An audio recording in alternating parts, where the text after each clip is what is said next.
and there's this passage of young Merlin and some girl's boobs. And he's like touching them. Welcome to SinCast, presented by Cinemasins.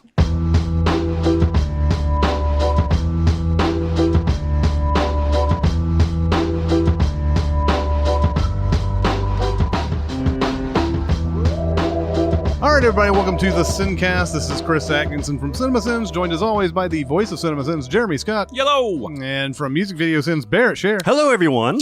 And today, we're going to go to the movie club. You can find me in the club. You should join our club. You and your friend. Now, if you're not going to take this seriously, perhaps we should disband the club now. I love being a part of things. Yeah. Club. And we're going to be talking about fantasy movies. Uh-huh. Now, fantasy movies. What do you immediately think of when you hear fantasy movies? Because I think of Lord of the Rings. Yep, me too. Me too. However, the definition of a fantasy movie is fairly expansive. Yeah. I do generally think of Lord of the Rings type stuff, Labyrinth, Legend, and Willow, and Princess Bride, and stuff like that. But there are obviously a lot of other movies out there that I guess if it has some sort of the mystical, the fantastical, those type of elements in it, then you can still consider it a fantasy. Exactly. So, yeah, the impetus of this is when this comes out, the Dark Tower movie has just dropped the previous weekend. Yeah, with the least press ever. Right? Like, this is the most unassuming major movie release in history. I'm concerned. I don't know. I mean, you see the trailer everywhere, but yeah, you don't see a whole lot of marketing behind and the it. trailer only came out a couple months ago. And, you know, usually movies are giving us little bits of a poster here, a behind-the-scenes look here, a teaser here, and then 6 other trailers, then an international trailer. I'm concerned they might have a turd. Well, this has gotten so much. There's been so many iterations of this adaptation that, as we've talked about before, I look at the trailer and I don't see what I've connected with the books as the Dark Tower. I see an action movie. I have not at all. I read the books. I read the Gunslinger about 8 years ago. And I don't remember anything from what this movie trailer is showing at all. Like, I mostly remember all the weird stuff, like on the beach and the crabs and the door that's out in the middle of nowhere and all other stuff. That's what I remember about Gunslinger.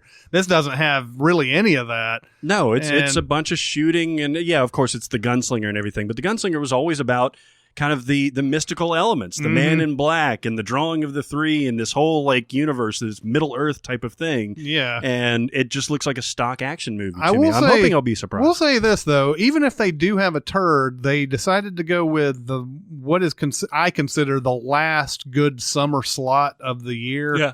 That first week of August, which we've seen Sixth Sense and The Fugitive and stuff and like that coming out in the past. But yeah, Jason Bourne. They could still have a turd here. You never know. But anyway, so yeah, what we would consider the best Lord of the Rings movies are the best, right? I mean, yeah, and maybe the Harry Potter movies are in there.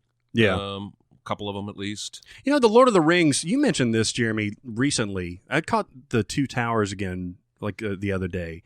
It is so slow at the beginning of that movie, man. It's like molasses. Oh man, I forgot about all this stuff with Hugo Weaving and the Elven stuff and all that stuff. And like, man, it's compelling. It's good, but it is very, very deliberate until you get to the whole Helm's Deep. It's a tale of two movies for sure. And you know, Lord of the Rings. Is it ridiculous to say that it is still very close to real life, even though there's like all these, it's really, the elements aren't like the big part of the movie, really. Like, yeah, there's the ring that's got the magic, you know, Sauron wants it, and Sauron is like this big eye in the sky, and there's trolls and shit like that. For the most part, those movies seem real, like it's a real world. Like, it doesn't seem like you're in a completely different sci-fi setting or anything like that. Yeah, and I love how they do. I love how they handle Gandalf. And I haven't read the books in forever, but Gandalf doesn't Gandalf a whole lot in that movie. Like, he has the big "you shall not pass" in the first movie. He's got the, you know, where he scares off the orc army and everything with his scepter.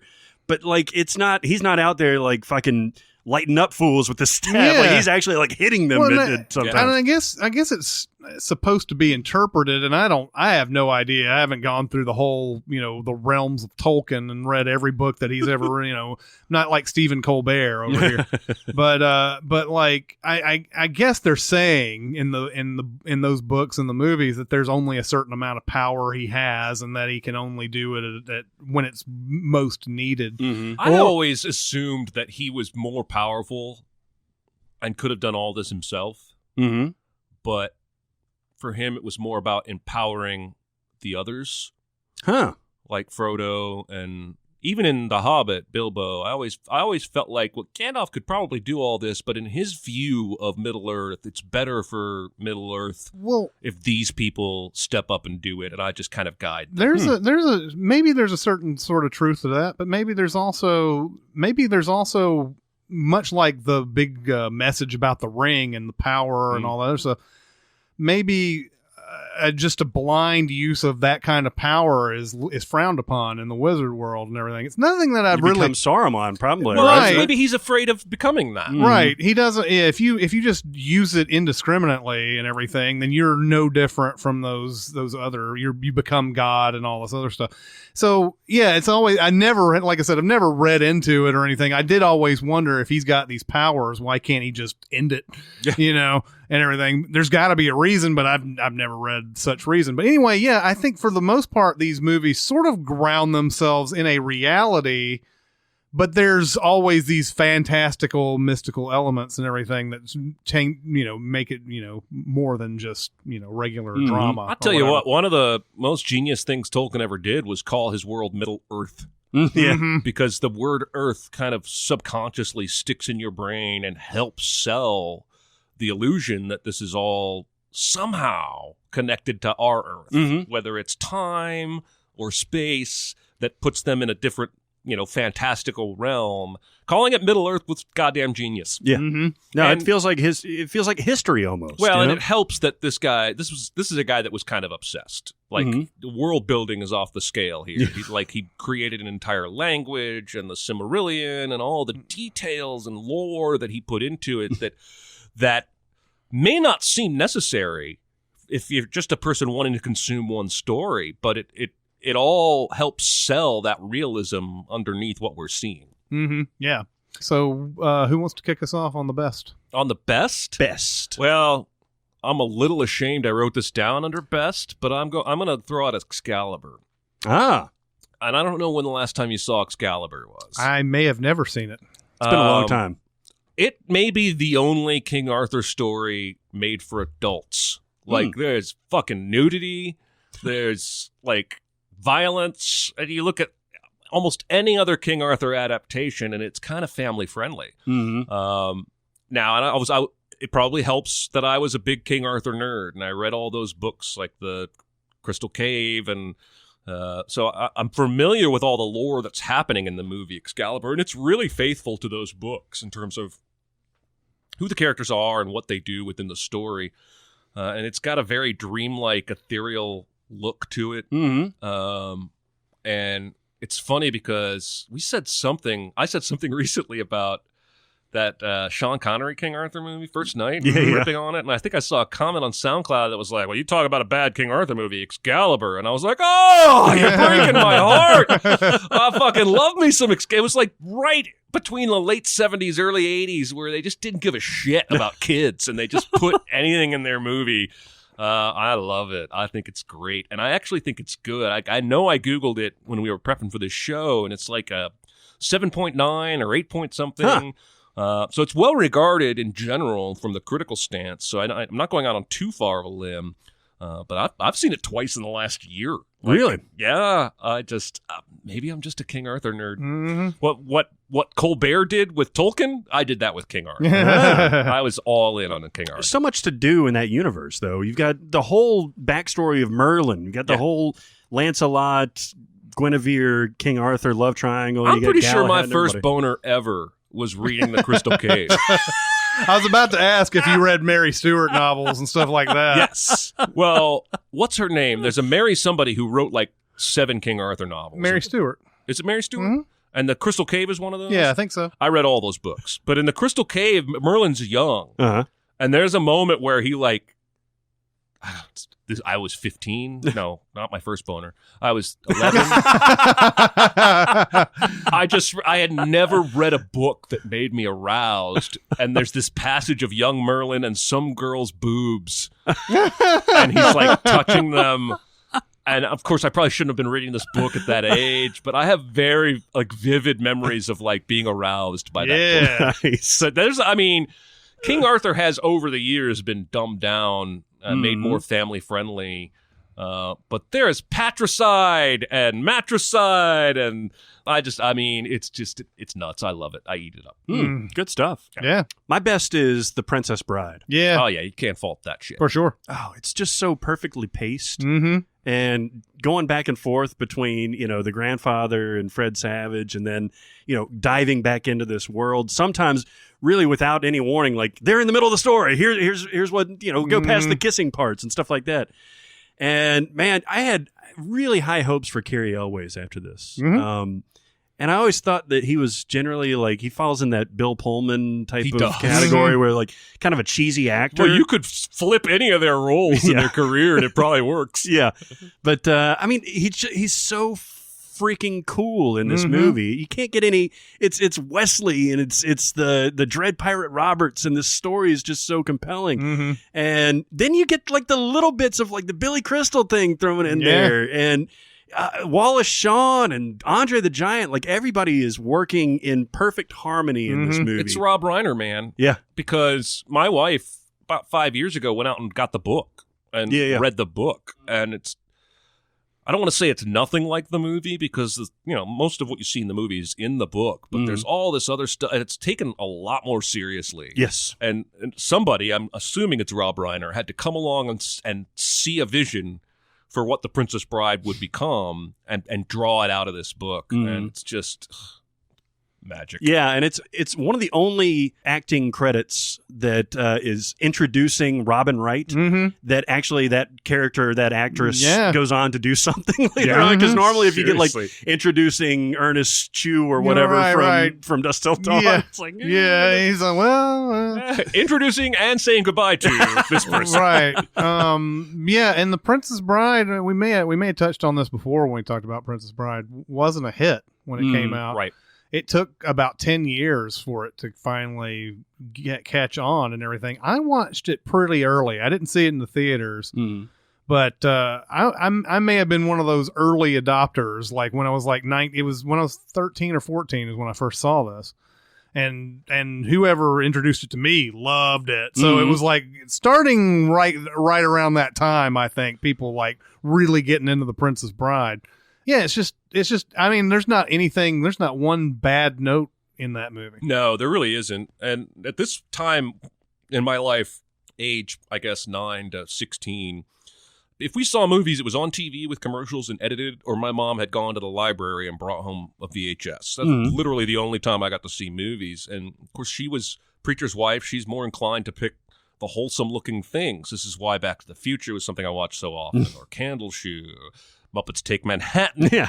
and when she would bring something home, I would just watch it over and over and over, because I knew it was going back to the library in a couple of days or what have you. And Princess Bride was one of those movies. So I think I accidentally was an early adopter. Yeah. But I have vivid memories of driving from St. Louis all the way back to Indiana in a van full of Bible quizzers like myself, teenagers. And we spent the entire trip quoting this movie. We started in the beginning, and we quoted the entire... Between the 12 of us, we all knew the movie so well. Nope, we didn't miss a beat. We got through the whole movie. Man, that was the fastest 5-hour car drive ever. Yeah. It was rad. It's so quotable. It really is. I just the other day I was doing the "You Are the Bird Squad." Like anytime my wife and I say something with that kind of inflection, I always go back to "You Are the Bird Squad." Anybody want a peanut? Anybody want a peanut? Yeah, it's. There's not a scene that's not quotable. Well, anyway, apparently, the drinking of Andre the Giant was legendary. Oh, yeah.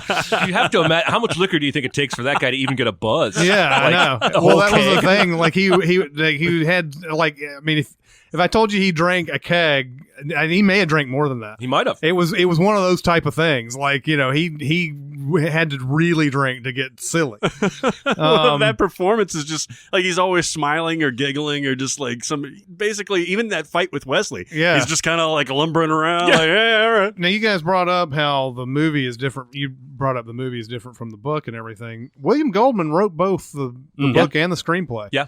So it's an interesting thing. Did he adapt his book this way, or did Reiner come in and like add those little whimsical elements to it and everything? I mean, it's almost like it's not Airplane or anything like that, but it's got some of that kind of, you know, elements to it and everything. Yeah. Sort of like having fun with the genre while it's also telling a compelling, you know, fairy tale. Yeah. There should be more movies like it. Yes, I agree. Like in this landscape of every time I see a new remake or sequel that I just want to hit my face, I actually would smile if I saw somebody making some kind of Princess Bride sequel. Mm-hmm. Yeah. I would go back to that world. Yeah. Fuck, if they're going to make Full House on Netflix for all the whoever the idiots are that watch that shit, they could make me a Princess Bride too with old Carrie Elway. Yeah, pretty much everybody's around except for Peter Falk, I guess. Well, and Andre the Giant. And Andre the Giant, Yeah. And, Fred. Savage? Yeah, Fred Savage. He's sadly gone. Oh my God, you just killed Fred Savage. Well, I was joking. You know what Fred Savage? Does most, where I see his name most often now is he's usually doing some sort of TV show, like an episode. He'll direct. He directs. Like, he's one of those for hire TV director guys. Like, I bet if I went into Fred Savage's IMDb right now, it would be like, you know, one episode of CSI, one of Big Bang Theory, you know, that type of thing. Well, he should have done Kramer's script when Kramer went to LA. He should have. I'm not one of those weirdos. Star. Yeah. I'm going to go with Crouching Tiger, Hidden Dragon. Yes. I never had seen anything like this before. Now, I don't know if this was something that was common in like Chinese film or whatever, to have people flying around and doing all these like amazing, impossible things while they're doing martial arts and everything. But this was the first time I had ever seen it, and they got one of the best directors you can get is Ang Lee, and the movie is so beautifully shot. That's the thing that that's what I just end up on. But it's a action lover's dream to have Chow Yun-fat and Michelle Yeoh in the same thing, and a great turn from Zhang Ziyi too. But man. Everything about the movements in this movie are just poetic and just like it's lyrical. Yeah, it's and I was gonna say, even you take all the fighting out of it, take all the flying sword fights out, it's fucking gorgeous. Yeah, like, it's one of the most pretty looking movies I've ever seen. Yeah, I'll watch anything Ang Lee makes at this point, because I'm just like, I'm very curious about how he decides on his project, because they seem to be all over the place. Because it's not too long after Crouching Tiger that he goes on to make Hulk. But when Crouching Tiger came out, I remember a big deal. It was like the highest grossing foreign language film in the U.S. ever at the time. I don't know if it still is. But this is a movie that's subtitled. They didn't dumb it down for American audiences, and I appreciate that. And I do think if you go watch a lot of like Asian kung fu stuff, you'll see. I know in Iron Monkey they're kind of float flying a lot, like they do in Crouching Tiger. Well, and I think that's pretty common. After this, you started seeing it everywhere. Yeah, and I think it was probably in Asian cinema before Crouching Tiger, and Crouching Tiger just sort of like took it national or international, I suppose, brought it to us. Yeah, Yikes. I like how it's surprising though. Like the first time that you see this happening, your jaw drops. It's almost like it apples to oranges, but it's like Scott Pilgrim versus the World, where they start this video game fighting in an otherwise fairly normal universe. You're seeing like a martial arts movie, and you're figuring they're going to fight and punch and kick, and then they start doing this shit, and you're like, oh my God. Well, and you could do that scene with in the trees, man. Oh my God. You could put that on like repeat back in the background. I would always be interested in it. It'd never get old. But yeah, that's something that I don't know if is a movie that you immediately think fantasy when you think more martial arts, probably when you first hear Crouching Tiger, Hidden Dragon. But it to have all this these weird abilities, this leaping and jumping and all this type of stuff, abilities and everything, adds that fantastical element to it. So anyway, good call. Favorites? I'm going to go back to the 13th Warrior with Antonio Banderas. Ooh. I've talked about this movie on this podcast before, so I don't want to repeat myself too much. But it's clearly fantasy. We're dealing with basically Beowulf and his, Nordic men, and they pick up this. I don't know why you cast Antonio Banderas as like an Indian poet prince, but they did, and he plays the role fine. He sounds Spanish the entire time, but hey, what am I going to and they're basically trying to help save this town from attacking fireworm.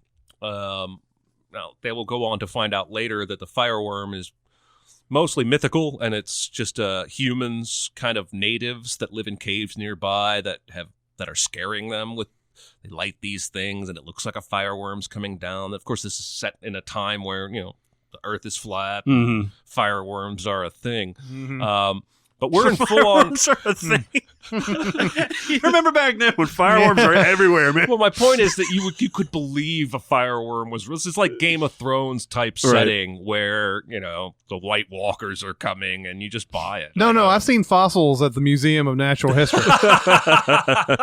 What's funny is I went to Montana with my wife several years ago, this tiny little town called Whitefish, and they have some kind of weird local myth that they have fun with about a furry fish that they caught in the lake. And it's not real. It's like a jackalope, right? It's like their version of the jackalope. But we went to like a whitefish museum that had all of these legit historical newspaper clippings. And this, it was like a railroad town, basically, is how it started. They were building a railroad through there. So there's all this great history in this one-room museum, but there's a whole exhibit dedicated to the furry fish. Nice. I was just like, you motherfuckers are going to fool someone into thinking that shit is real. Definitely, you bastards. Yeah. Anyway, I got us derailed. The 13th Warrior is just great. It's good, solid. If you like the Game of Thrones, King Arthur type stuff, I think you would really, really enjoy it. It's based on a Michael Crichton novel, Eaters of the Dead, which is a much worse title. 13th Warriors. Have you read the book? They knew what baby tastes like. I did read that book. I went through a Crichton phase where, this was 12 years ago or so, where I read most of his bigger titles. And I like the movie a little better in this instance. It's not always the case with Crichton, like Sphere. But no, there's swords, there's mead, there's manliness. Swords and mead. It's one of those movies. I fucking love it. And I know neither of you are going to name it, so I had to throw it out there. That's true. My favorite is Willy Wonka and the Chocolate Factory. Now, Not to be confused with Charlie and the Chocolate Factory. So you're like the Gene Wilder version. Absolutely. Yeah. Okay. Yeah. I'm with you though. This is the 1971 version where this is peak Gene Wilder. Yep. I mean, this is his peak as a physical actor, as a comedian, and he's got surprising bits of seriousness in this thing. I mean, the whole thing of, I said, good day, sir, is, meme worthy at this point. Yeah. But like, it was legitimately like shocking when you're a kid watching this and like, what the hell, man? This is Willy Wonka. Yeah. It's got absolutely everything. You think he was on something when he made that movie? Possibly. It is an unhinged performance. That's what I'm saying. It's the kind of performance that makes you wonder if it's possible without added effects. I think it is possible because what he's got, and you see it in some of his other performances, he's got this craziness behind his eyes. Yeah. Throughout the whole movie. Yeah, Young Frankenstein, absolutely, where he's just like, his eyes are dancing. Like he knows how this story is going to play out, pretty much. He is in complete control of this whole situation, even though it looks like there's all these pratfalls and accidents and things like that. He knows that he's weeding, it's a weird story, he's weeding these kids out to the one, worthy one. Yeah, hoping to give it to his nephew, And he's like, isn't that the whole thing though? He pretty much hopes that it's going to be Charlie. The whole time, and really all the other kids are sort of like an example to him if he goes down the wrong path. Yeah, and he sizes them up. I don't know. I guess you could do some digging into this to see like if he was in control of who got the golden tickets. But when they first arrive, and he lets them enter into the factory, he sizes them up. Like he goes through and just kind of like, what's this person's defining characteristic? Veruca Salt and Violet and all this stuff. And then he just systematically takes them out. Yeah. Oh, yeah. But they take themselves out. I mean, he sets them up. It's almost like free will, Kevin, I mean, it's, he's setting up the tree of life everywhere he goes, Don't eat it, man. Yeah, exactly. There's a great, I think it's Buffalo Wild Wings commercial that spoofs the song, the Golden Ticket song. Oh, yeah. With the table gating song. I was singing it around the house. This is about 3 years ago, and my wife liked it so much, like she will spontaneously ask me to sing this song. But it's like, we're going table gating, a place where we can watch football day long. Anyways. Well, that's the funny thing about this, actually, is that it is a musical, and you don't even think about the Chocolate Factory movie being a musical, but it's got some great songs, Follow me and you'll see your imagination. Yeah. So, yeah, that's good. That's good. Go back and watch that if you haven't seen it in a while. It's awesome. Right in the childhood. Yep. Yeah. I've mentioned this one a bunch. I could go with an alternate, but I gotta talk about the Neverending Story as my favorite. Neverending Story. Yeah, really. I have Midnight in Paris, marked down as one of my favorites and everything, but Neverending Story is where it's at. Chambered, baby. Let it fly. Talk about childhood. There is a grand tradition of these type of stories, right? Where the things that happen in the story are both real and imagined at the same time. They sort of live in that weird state of that. That's where the Neverending Story is, I feel like. Like he's reading a book that eventually refers to him as he's reading it. And of course, by the end of it, he's riding on Falcor and vanquishing the bullies and everything.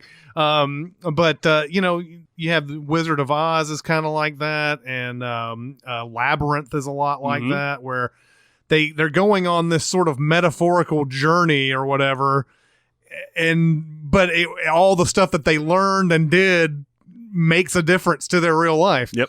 And but the Neverending Story constantly gives you as a kid something to hold on to. It's constantly moving to all these different worlds, different creatures, and everything. Well, and the production values are so good. Yeah. You talk about something like, Wizard of Oz is pretty great, but like the foggy bog and like it feels like a real place. Yeah. Whereas like a movie like Labyrinth that you just named seems to have been made on a budget of $0. Right. It seems to be like on a Muppets Fraggle Rock. There's type of art thing. going on in the Neverending Story, and I think that's important to fantasy. It's why a movie like Labyrinth never hit for me. My wife loves it. Sorry, babe. Because I need to be able to be sucked in. Neverending Story does that extremely well. It does. I mean, because it starts off by just having Bastian go into this bookstore. He's hiding from the bullies, and this just this mysterious bookstore owner guy is like you don't want to read this book. And it's like, I was like, I can handle it. I've read Moby Dick and I've read like a million other books. And he just keeps doing that whole, like, you don't really want to read this. You don't really, making him want to read it more. Yeah.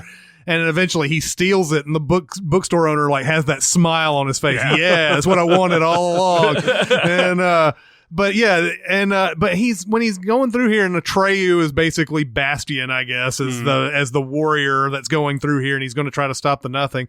Just so many different, like, just fun things he keeps running into all the way through. He runs into these friends that are all, they're just well creatively made, creatures. The rock biter. They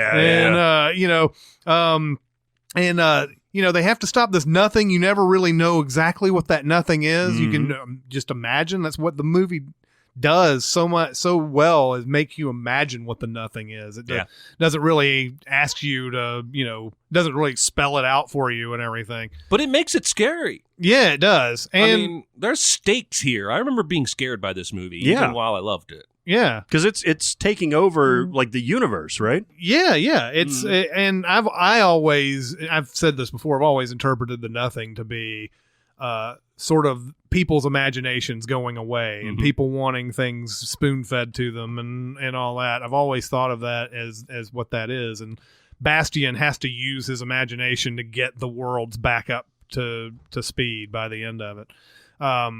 But yeah, you're talking about the production values when he runs into that turtle who sneezes all the time, that foggy looking, like everything is amazing. And that's another just memorable character too. That turtle is just like, not that it matters. and it keeps sneezing on him. And like, Trey's always got the like snot all over him and everything. And it doesn't talk down to kids either. It's sitting there, there's a point where he's on his horse and Artax gets into the quicksand and you're like, oh, how are they going to save Artax? Guess what? Artax is dead, motherfucker.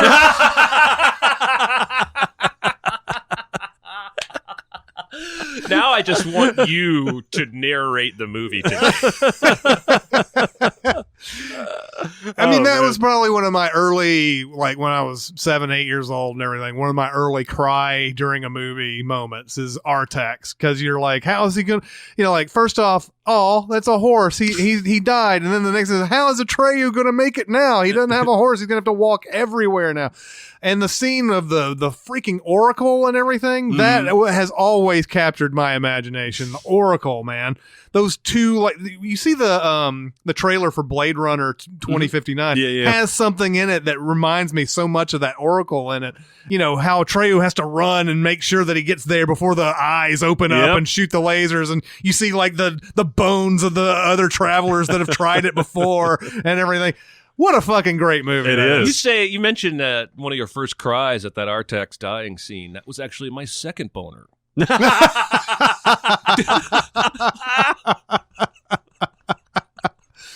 Well, mine was for the childlike empress, but it was okay because I was 7. And then I got to meet her in real life, and that was awesome. We were right next to her. We were right next to her in the Rhode Island Comic Con. Yeah, we were. That was awesome. Yeah. And across from Ralph Macchio. Nice. Yeah. I'm telling you, Ralph Macchio's a stud. Yeah. Stood there for 8 fucking hours. Oh, yeah. And Dean Cain. Dean Cain was there. Yep. Yeah. It's good times. Yeah. Good time had by all. All right. Underseen.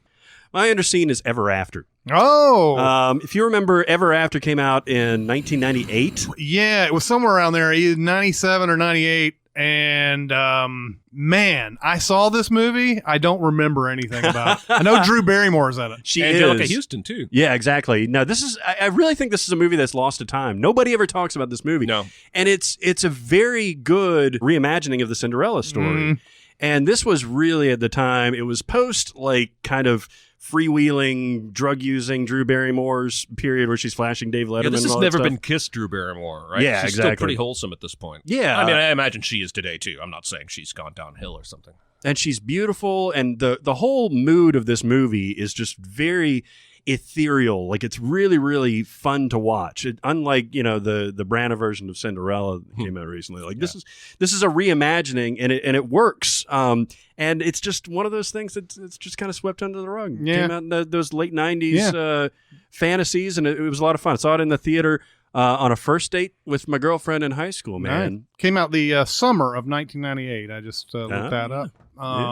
The same summer as Godzilla. Yes. Ooh, yeah. Yeah, every time I hear the year 1998, I just, there's a involuntary that was a horrible especially year. for me, because I lived in Chattanooga in 98 for exactly 8 months. Mm-hmm.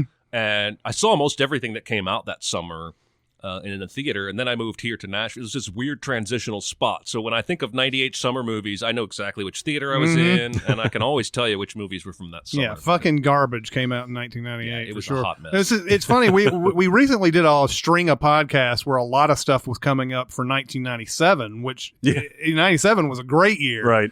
And then every time I hear 98, I'm like, oh, I know that's a horrible year. It's I don't even have to think about the movies that came out. It's just, I know it. Yep. Know it in my bones. Part of your DNA. Anyway, it's worth a look. No, I like that. Mm-hmm. For underseen, I'm going to go with The Dark Crystal. Yeah. Which may be underseen because of age, but I feel like even 20 years ago, that movie was underseen. It may have been. I don't know if it was a big hit at all. I don't think it was. I was 5, I think, when this came out, and I was a very much into Dark Crystal when it came out, just like E.T. and all that when it came out. It made a lot of run, like it had a big solid run on video cassette. Like that was passed around a lot. Like I even got the little, you remember those things they used to make where you had the record and you could follow along with the book and everything. I got one of those. Like you used to have those little things that would come into school like every month or whatever. You could order stuff off of it, and that's where I got the Dark Crystal one. I had some kind of graphic novel version of it. Oh yeah, I used to read it on family car trips all the time. This movie is dark. Yes, it is. Again, it's got the word dark in the title. Back in the 80s, man, nobody gave a fuck about your kid. No, man, your kid is about to be scarred. Like, you should probably not show this movie to anybody under the age of, I'm guessing, 10. Maybe even a little older than that.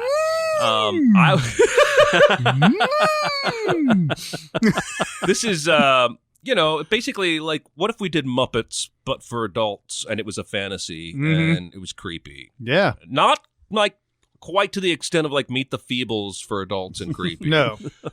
Where Muppets are vomiting in toilets and whatnot. Yeah. But this movie is not for kids, and it's creepy, and it's like home to me. I watched it so much when I was little, and I remember feeling at that time like I was on a very private bandwagon because it wasn't like E.T. Yeah, where every kid in school had seen this. Felt like it was kind of like my private little thing I had discovered. Was it all Muppets, or was there any live actors? No, it's all Muppet. I mean, there are humanoid characters, but they're Muppet. Yeah, and there's something about those movies back then. Even though puppets, I don't know if they really hold up as far as special effects are concerned. There's still something real about them. Yeah.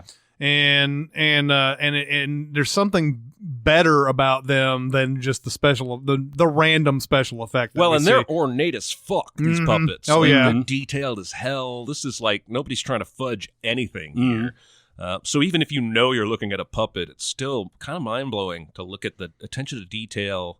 Remember, when the guys from South Park made Team America, I remember reading an interview afterwards. They were like, working with puppets fucking sucks. Yeah. Like, I'm never doing that again. It's so difficult. And, this is what Jim Henson built his life around. He just really, really cared about it. Anyway, it's not like the Muppets. I don't want to give you that idea. You're not going to laugh a whole bunch. There's probably a few moments where you're going to, be creeped out. Maybe one or two where you have to poop. I don't know why I said that. Well, and you've got... There's a lot of bodily issues happening. Yes. Just go on. Well, and I can't remember that there it's Gelflings these are the last Gelflings that are on Earth or whatever, and then the Skeksis want them. Yeah. There's sort of a symbiotic relationship between the two. One dies, one of theirs dies, and so on and so forth. Yep. A really interesting setup at the beginning of it. Where if one of the bad ones dies, one of the good ones dies as well. So they can't kill each other. My buddy Josh used to quote all the time, "Looks like Gelfling, Yeah, smells like Gelfling." Anyway, and that's Frank Oz. Yeah, Frank Oz is of course lending his voice to that. Of course he is. Yeah. I'm all right. So under scene, I do want to pimp out Stardust. Matthew Vaughn, very forgotten movie. I'm not going to be able to talk too much about Stardust. It's been since it came out, since I've seen it. But I remember enjoying it, and I remember hearing a lot of other people say they enjoyed it too. And it's just one of those type of movies that just went under the radar, and nobody really... Is that Ewan McGregor? Ewan McGregor. I know that Claire Danes is in it. It's got Charlie Cox in it, and Robert De Niro is in it. Oh, I was thinking of Star Wars. Sorry. Yeah. Totally. That's easy to understand. Definitely. But Sienna Miller's in it. Ian McKellen's in it. And Michelle Pfeiffer's in it. But it's I just remember enjoying it. It's really good, and it's just been forgotten by time. The one that I wanted to bring up is Dark City. Oh, Dark City is a movie I did not like when I first watched it. I didn't like it. And it came out in 1998 as well. But I didn't like it probably because I just didn't understand it. I thought it was too arty, and I thought it was too 2 something. And then I watched it again, and holy shit, do I love Dark City. You know, Dark City is one of those movies I always think of when I see a new trailer for a Guillermo del Toro movie. Yeah. Like that water one that was on War for the Planet of the Apes. Which, yeah. But I don't ever feel like his movies have the substance behind the visuals. Right. But visually, Dark City could easily be a Guillermo del Toro movie. Yeah. It's super specific world building, creep factor. Yeah. Dialed up to 11. It's awesome. Yeah, it really is. It's one of those movies that sort of, you don't know exactly what the deal is, and then it has a big reveal by the end of it. But it visually outstanding movie. Alex Proyas started off really good. Like The Crow hasn't really held up over the years, but Dark City, and then I thought this guy was one of our next It director guys, and then he went on to do like iRobot and stuff like that. What's he done since then? He's probably done surprisingly amount of movie. Like I looked at his filmography recently, and it's like, oh, he did that, huh? Oh, I see. Like he went from I'm going to do awesome movies like this to, what is it? Gods of Egypt, Knowing. I was watching TV the other day, and they were playing a trailer for Gods of Egypt, and my wife popped in to say something and got wrapped up in the trailer. She was like, "Oh, that looks good." I was like, "No, yeah, it's really not." I used to pimp Dark City mostly from the trailer, because the trailer is one of my favorite trailers of all time.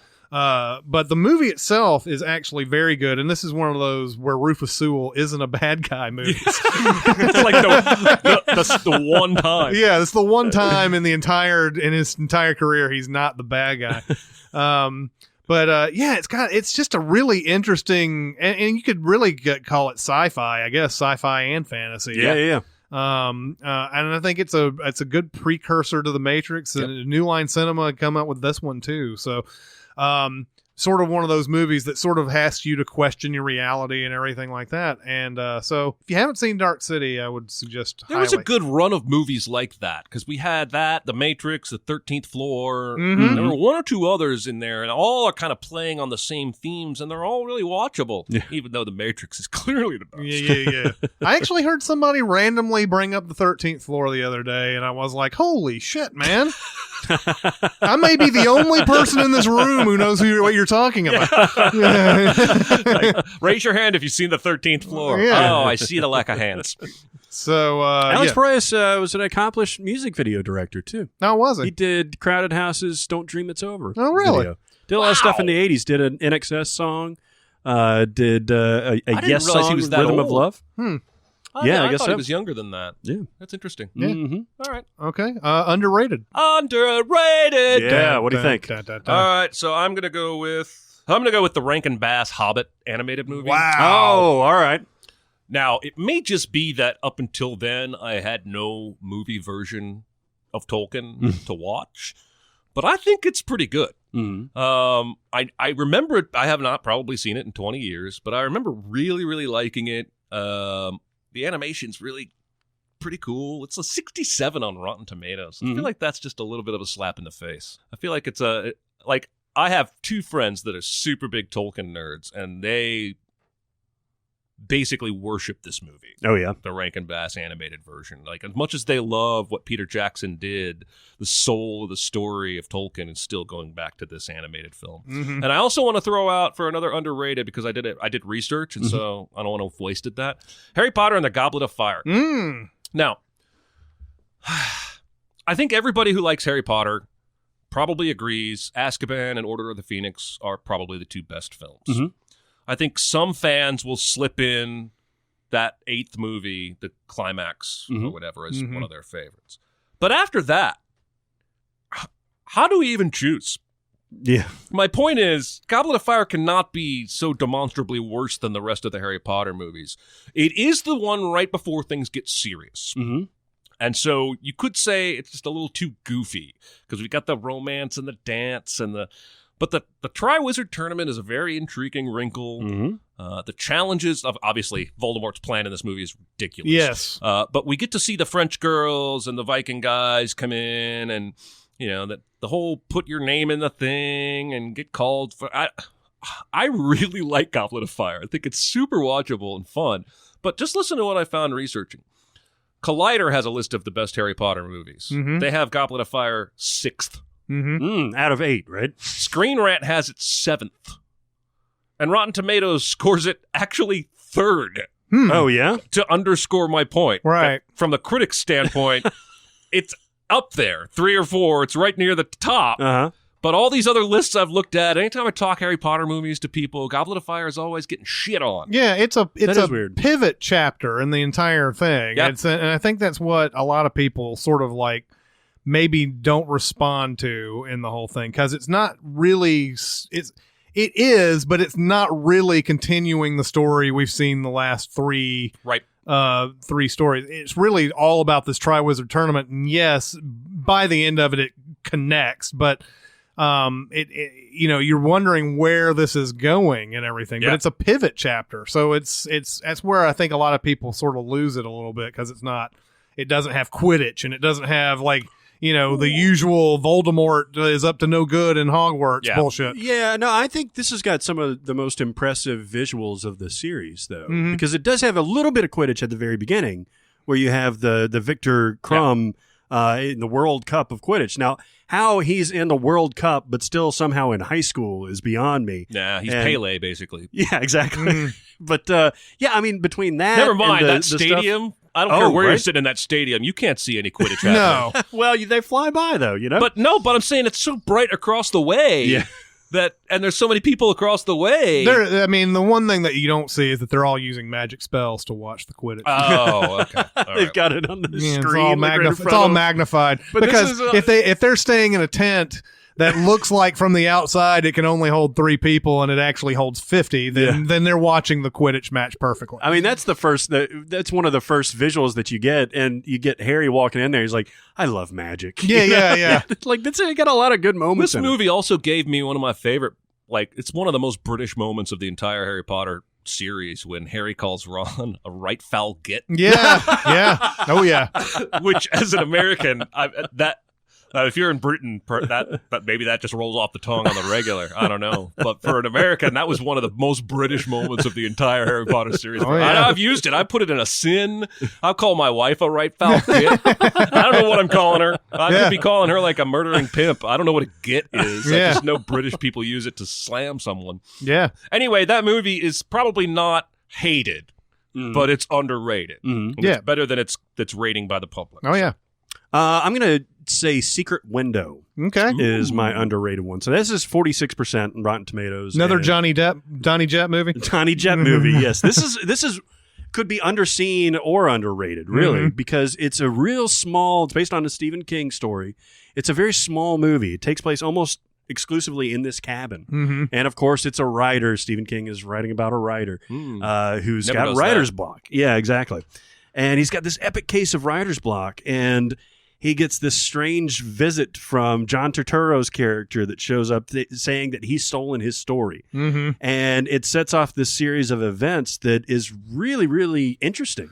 Wasn't there a movie that came out after this that basically stole this entire premise? There was something about that. Yeah, I can't remember what it was either, but I still haven't seen The Secret Window, but people inadvertently spoiled Secret Window because I had seen this other movie, and they were like, "Oh, that's just like Secret Window." I'm like, well, okay, fuck, thanks. But this is one of like the underrated Depp performances, where he's not crazy, he's not over the top, he's not under pounds of makeup. He does wear a silly hat in one of the scenes, but it's really understated. It's a quiet story, and then it gets a little bonkers at the end. Got a great performance by Maria Bello too, and John Turturro is creepy as shit in this movie. Love Maria Bello. I don't know why she isn't in more stuff. I know, man. She made bad choices. Maybe. I don't know. She was in that Cooler movie. Yeah, she's great in the Cooler. Usually great. She was on ER. Yeah. She was in that Mel Gibson Payback movie. Right. She's in a bunch of stuff. Almost everything that she's in, I've always really liked her. And I felt like she was, I mean, I guess she's sort of relegated to character actress at this point, but really enjoy Maria Bello. Yeah, so this is a good, like, straightforward, fantastical story, as most Stephen King stories are. But it's grounded in really good performances. It could be, a play for that matter. It's really Sounds like if Stephen King wrote The Shack. Yeah. Or maybe The Shack ripped off Stephen King, and instead of John Turturro, it's God. Yes. So how often did he write about writers having writer's block? Shining is one, Misery's one. Insomnia. Yep. I mean, there's so many times where he must have had writer's block, and he's I'll make a whole goddamn story about this. I'll make it the bad guy. Yeah, good for him, man. Yeah. He's finding a way out of it. Absolutely. And you would never think of him as somebody who has writer's block because he comes out with like 2 novels a year. I know, He's man. so prolific. And they're all like 600 pages. Yeah. All right. On my underrated, and I looked this up. I guess it's got decent. It's decently rated, but Sliding Doors is a movie that I haven't seen it in forever. I mean, this came out in 1998. Yeah, right.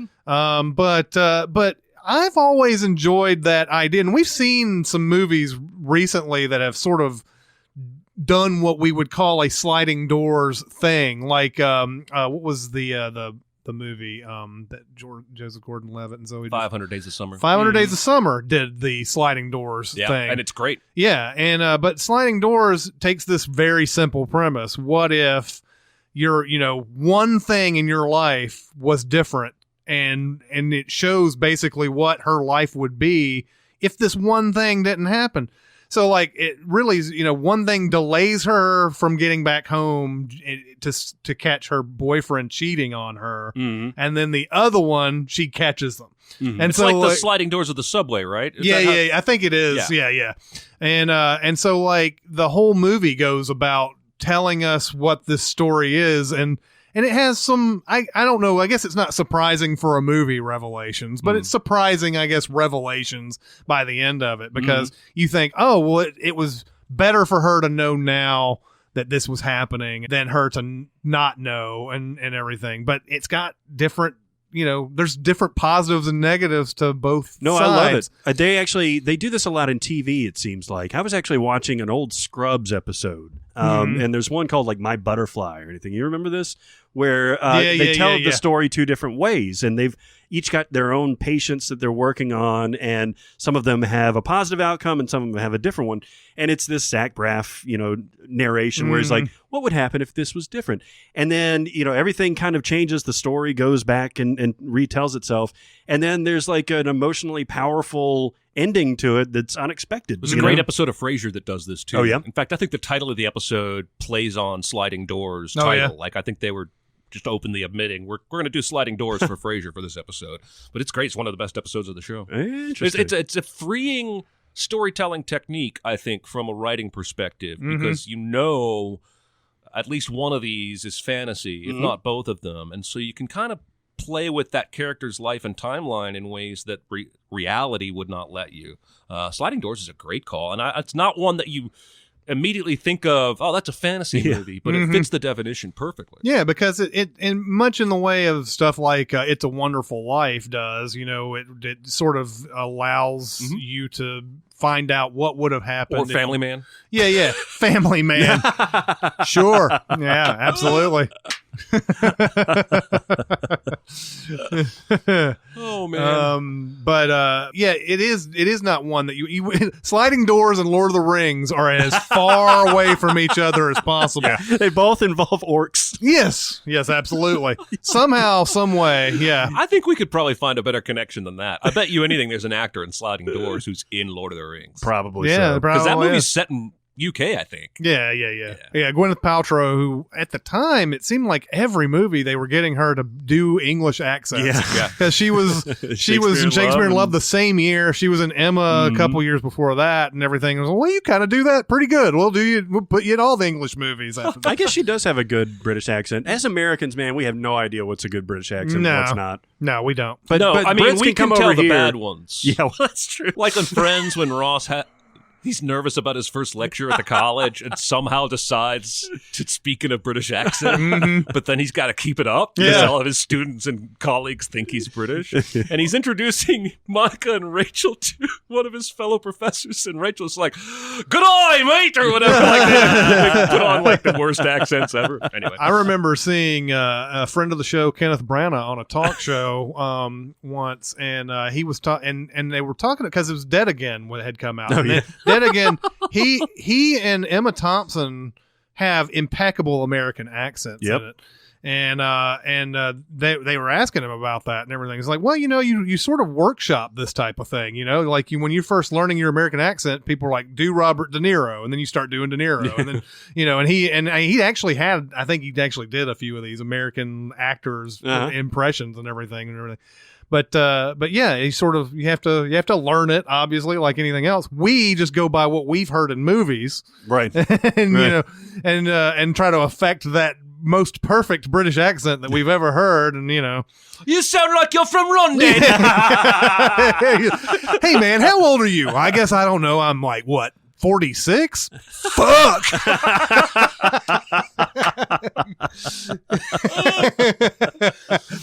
Oh, what's funny is I'm going to come back to that movie later. Oh, yeah? Nice. When we do questions. Okay, so now we're honorable mentioning a lot of things. Yeah, can I mention Big? Go for it. That is, talk about different from Lord of the Rings, but that's a straight up fantasy, right? Oh, yeah. Yes, we it have is. no clue why this happens. No. There's no thing. Well, I mean, you didn't know that back in the 80s, the Zoltar machine granted wishes, right? It was just so hard to find. Yeah, exactly. you had to go to an abandoned carnival and find the and you shit. have to unplug that shit. and it happens completely randomly. Yeah. Like, it happens overnight the night that he becomes big, and then it's across the goddamn street when she drops him off at the fucking house. Yeah. It's funny, man. Big is one of those movies that people have started to dive into in retrospect, and like all the fucked up stuff that's happened. Because Tom Hanks is playing a kid who's 12 years old, and Elizabeth Perkins is having sex with that person. Yep. I mean, she's unknowingly destroyed. Yeah, she's destroyed by the end of this movie. I'm sure she becomes an alcoholic. They or something, don't actually right? have sex though, do they? Oh yeah, yeah, they do. Because there's a point where like, oh, you're right. Yeah, you're right. He gets to touch her boobs. Want to touch that? Yeah, Big definitely is a fantasy movie because I mean when you're a kid, you want to know what the big secret is about being the adult and everything, and of course he gets into that perfect situation where he gets to work at a toy company. That's right, and Robert Loggia. Yeah, Robert Loggia. Robert Loggia. All right, so I went through a few of these, and you wrote a big, huge list, but on a couple of the on the best, I wrote Hugo down. Very good. Yeah, Martin Scorsese doing one of the rare 3D movies that actually looks really great in 3D. Such a departure for him too. Yeah, I'm not used to him in this genre, or even working heavily with kid actors. It was a real surprise for me. I like that movie a lot. I remember that was the first time in a long time I watched 3D movie and going, wow, that is what happens when you get somebody good to do something like this, because, it actually has things to do with the story and everything, and it enhances it. I did mention Midnight in Paris. I did mention Stardust. Underrated, I put Stranger Than Fiction down. And Underseen, too. Yeah. Such a good call. Yeah, Stranger Than Fiction is another one of those movies that I don't think very many people have seen. And Will Ferrell, and this is at the height of Will Ferrell. He comes out with this movie and nobody sees it. Well, and it's because he's so quiet. Yeah. It's like no matter how you cut a trailer for Stranger Than Fiction, the audience is going to know this is not the normal Will Ferrell. This is not the manic, crazy, beer-chugging Will Ferrell. But he's so quiet in this movie, and it works. I wish he would do more of it. I was actually listening to a podcast with him on Chris Hardwick's podcast. Yes. And he was saying, that was one of the questions, do you want to go into this serious stuff? And he was saying that he kind of has this reputation, well-earned, as being this broad comedian that's bankable, of course, from Talladega Nights and Anchorman and stuff like that. And that he really has to search these things out. These Everything Must Go and Stranger Than Fiction. It's a very similar performance to Everything Must Go. Well, and, but he's obviously very good at it. I never saw Melinda and Melinda, but wasn't he serious in that too? No, he's the Woody Allen character. He's the Woody Allen character. Yeah. I just assumed that. I thought that was the one where they had a comedy and a drama. He is in the comedy portion of that. Okay. Yeah. So I mean, Stranger Than Fiction is a movie that I think everybody should sort of discover. It was a script that had a huge bidding war on it. I remember. And so like it finally got. Was it a huge bidding war, and then it went into production hell? It was one of those like big stories of a script, where it just like. Everybody wanted to do it, and then nobody did it. Yeah, and then it finally got made, and then it has that Spike Jonze, Charlie Kaufman type of thing, even though they're not involved in it. A weird, fantastical thing happens with no explanation. Yeah, a woman writing a book is narrating Will Ferrell's life. Basically. Yeah, and, Emma Thompson. Well, she has writer's block too, right? Yeah. This movie's fun. I mean, Dustin Hoffman's in here, Queen Latifah, Maggie Gyllenhaal, and I love that bit. It's one of my favorite musical bits in a non-musical movie when she's in the other room making cookies or whatever, and he picks up the guitar in her apartment and he starts playing that song. I'd go the whole wide world. I'd go the whole wide world just to find you. And it's just such a small moment of sweetness. God, I wish Will Ferrell did more of this stuff. This movie is my happy place. And like this is happening to him, and he's going to Dustin Hoffman to try to academically figure out what's going on. And Dustin Hoffman's hilarious. Aren't you glad you're not a golem? Okay, so you wrote a list. I'll go over. We've talked Labyrinth, Wizard of Oz, Neverending Story. Edward Scissorhands was another one that that is a fantasy movie. It's just like we were talking about with the definition of this thing, very real world. Yep. But he's in it. Yeah. This guy with scissor hands. And that movie was a hit. Yeah. I don't think you could come out with Edward Scissorhands today. I don't think you could do it. There's another great Seinfeld though too. I finally saw the Edward Scissorhands. You're making me cry. Enzo. We did mention some Harry Potter, Chronicles of Narnia, which, that was a doomed series to make into movies from the start. Why? Okay, so first off, everybody knows The Lion, the Witch, and the Wardrobe. There's 7 books in this series. Everybody knows The Lion, the Witch, and the Wardrobe. They don't really know anything past that. They may know Prince Caspian. Yep. The other thing is, C.S. Lewis wrote these books not in order. So if you're gonna make the movies, they're all gonna be out of order story wise. And I guess you can keep up if you're like really avid fan of the Chronicles of Narnia. But if you're like average Q moviegoer, you're going to see stuff that like, oh, this has happened before Lion, the Witch, and the Wardrobe, and this happened, at the same time or whatever. And I can't remember all the different little go back in time things he does. And then there's some real self-contained stories. The one, I can't remember the one where they keep jumping into this water and they keep going into these different worlds. There's hardly anything to that book at all. You would have had to much like they did with Voyage of the Dawn Treader, I believe is where they added like all those fucking Lord of the Ring battles and shit like that, which didn't occur in the book at all. They would have had to do that with that, whatever that one was, and I can't remember which one it is. But all the books are kind of like spread around. They have different stories you can't really connect to. It's not the same people all the way through it. So it was such a disappointment for me. My mom read these books to my brother and I when we were growing up. A very special place in my heart. But I mean, this is a classic case of Hollywood Control C, Control V, right? Everybody loves Lord of the Rings. Yeah. Hey, he was friends with this guy. This guy wrote fantasy. Let's do that. And so what we had with the original Lord of the Rings trilogy in Peter Jackson was a capable, talented filmmaker pushing the boundaries of CGI who was also obsessed with the source material and treated it lovingly. And in this case, we throw up a budget, we hire a director, we hire some actors.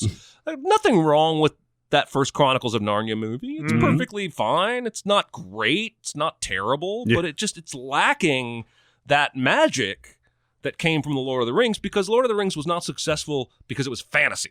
Right. It was successful because it was fucking Lord of the Rings, and people had loved it for generations, and they hired the right guy. And, here we had the same kind of potential. Well, and the guy who directed the first one, Andrew Adamson, was known for the Shrek movies. And I think people generally like that first one, and then I think Adamson just moved on from there. I don't think he did any of the other ones after this, and Adamson's one of those guys that reminds me of like Gore Verbinski or somebody like that who has capabilities of great movies in him, but doesn't always. I mean, he's like very off and on and everything. I haven't even heard of Adamson's name since Chronicles of Narnia, which is weird since a movie that big. Yeah. You should just jump you into crazy stratosphere because it made a decent amount of money. In fact, I think it beat King Kong that year, and that King Kong was expected to be the one that out of that holiday season to be the one that made the most money, but Chronicles of Narnia ended up doing it. I'm actually looking at him right now. He hasn't directed anything. He did do Prince Caspian. He did a movie called Mr. Pip, and then he did some Cirque du Soleil thing. He has not done anything since. The next one he does is a 2022 adaptation of Curious George. Weird. So what a weird career trajectory. I'm guessing something has happened like in his personal life, like he wanted to be with his kids more often, or something along those lines. Some stupid reason like that. Yeah, some dumbass reason. Like Daniel Day-Lewis. Pan's Labyrinth, definitely want to mention that, even though I've always thought that movie was overrated. I still really enjoy it, and it's a really good fantasy movie. Groundhog Day, good one on that one. That's another one of those that's another thing with the fantasy movies. There's like the high concept, where just one little weird element in here, and of course we don't know what happened Groundhog Day. Like how'd that happen? Yeah. Same with Liar Liar, Bruce Almighty. Yeah, fit that same and Liar Liar is mentioned on here. Ted is mentioned on here, which is I love Ted. Ted. I think Ted is hilarious. I do too. And I knew it was going to be a big hit when I saw a sneak preview audience come in to watch it, and they were just rolling in the first 15 minutes, and I was like, okay, yeah, this is going to be huge. But yeah, Ted has that weird thing, right? He's the only thing that is fantastical about that world, and everybody accepts it. Everybody accepts it, but then there's some weird things about Ted sometimes where you're like, I don't quite understand how that's possible, but but yeah, that's an interesting one.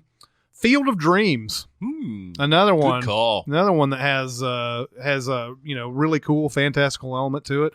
This one guy is basically the channel for all the baseball players. Yeah, of the world. And that magic's never explained either. Yeah. It's just accept it and go for it and go along the ride. The Green Mile definitely has that. I mean, I think there's a really, there is a definite theme. I never really thought about fantasy in this way before until we had this topic. Well, I like the way Stephen King does fantasy.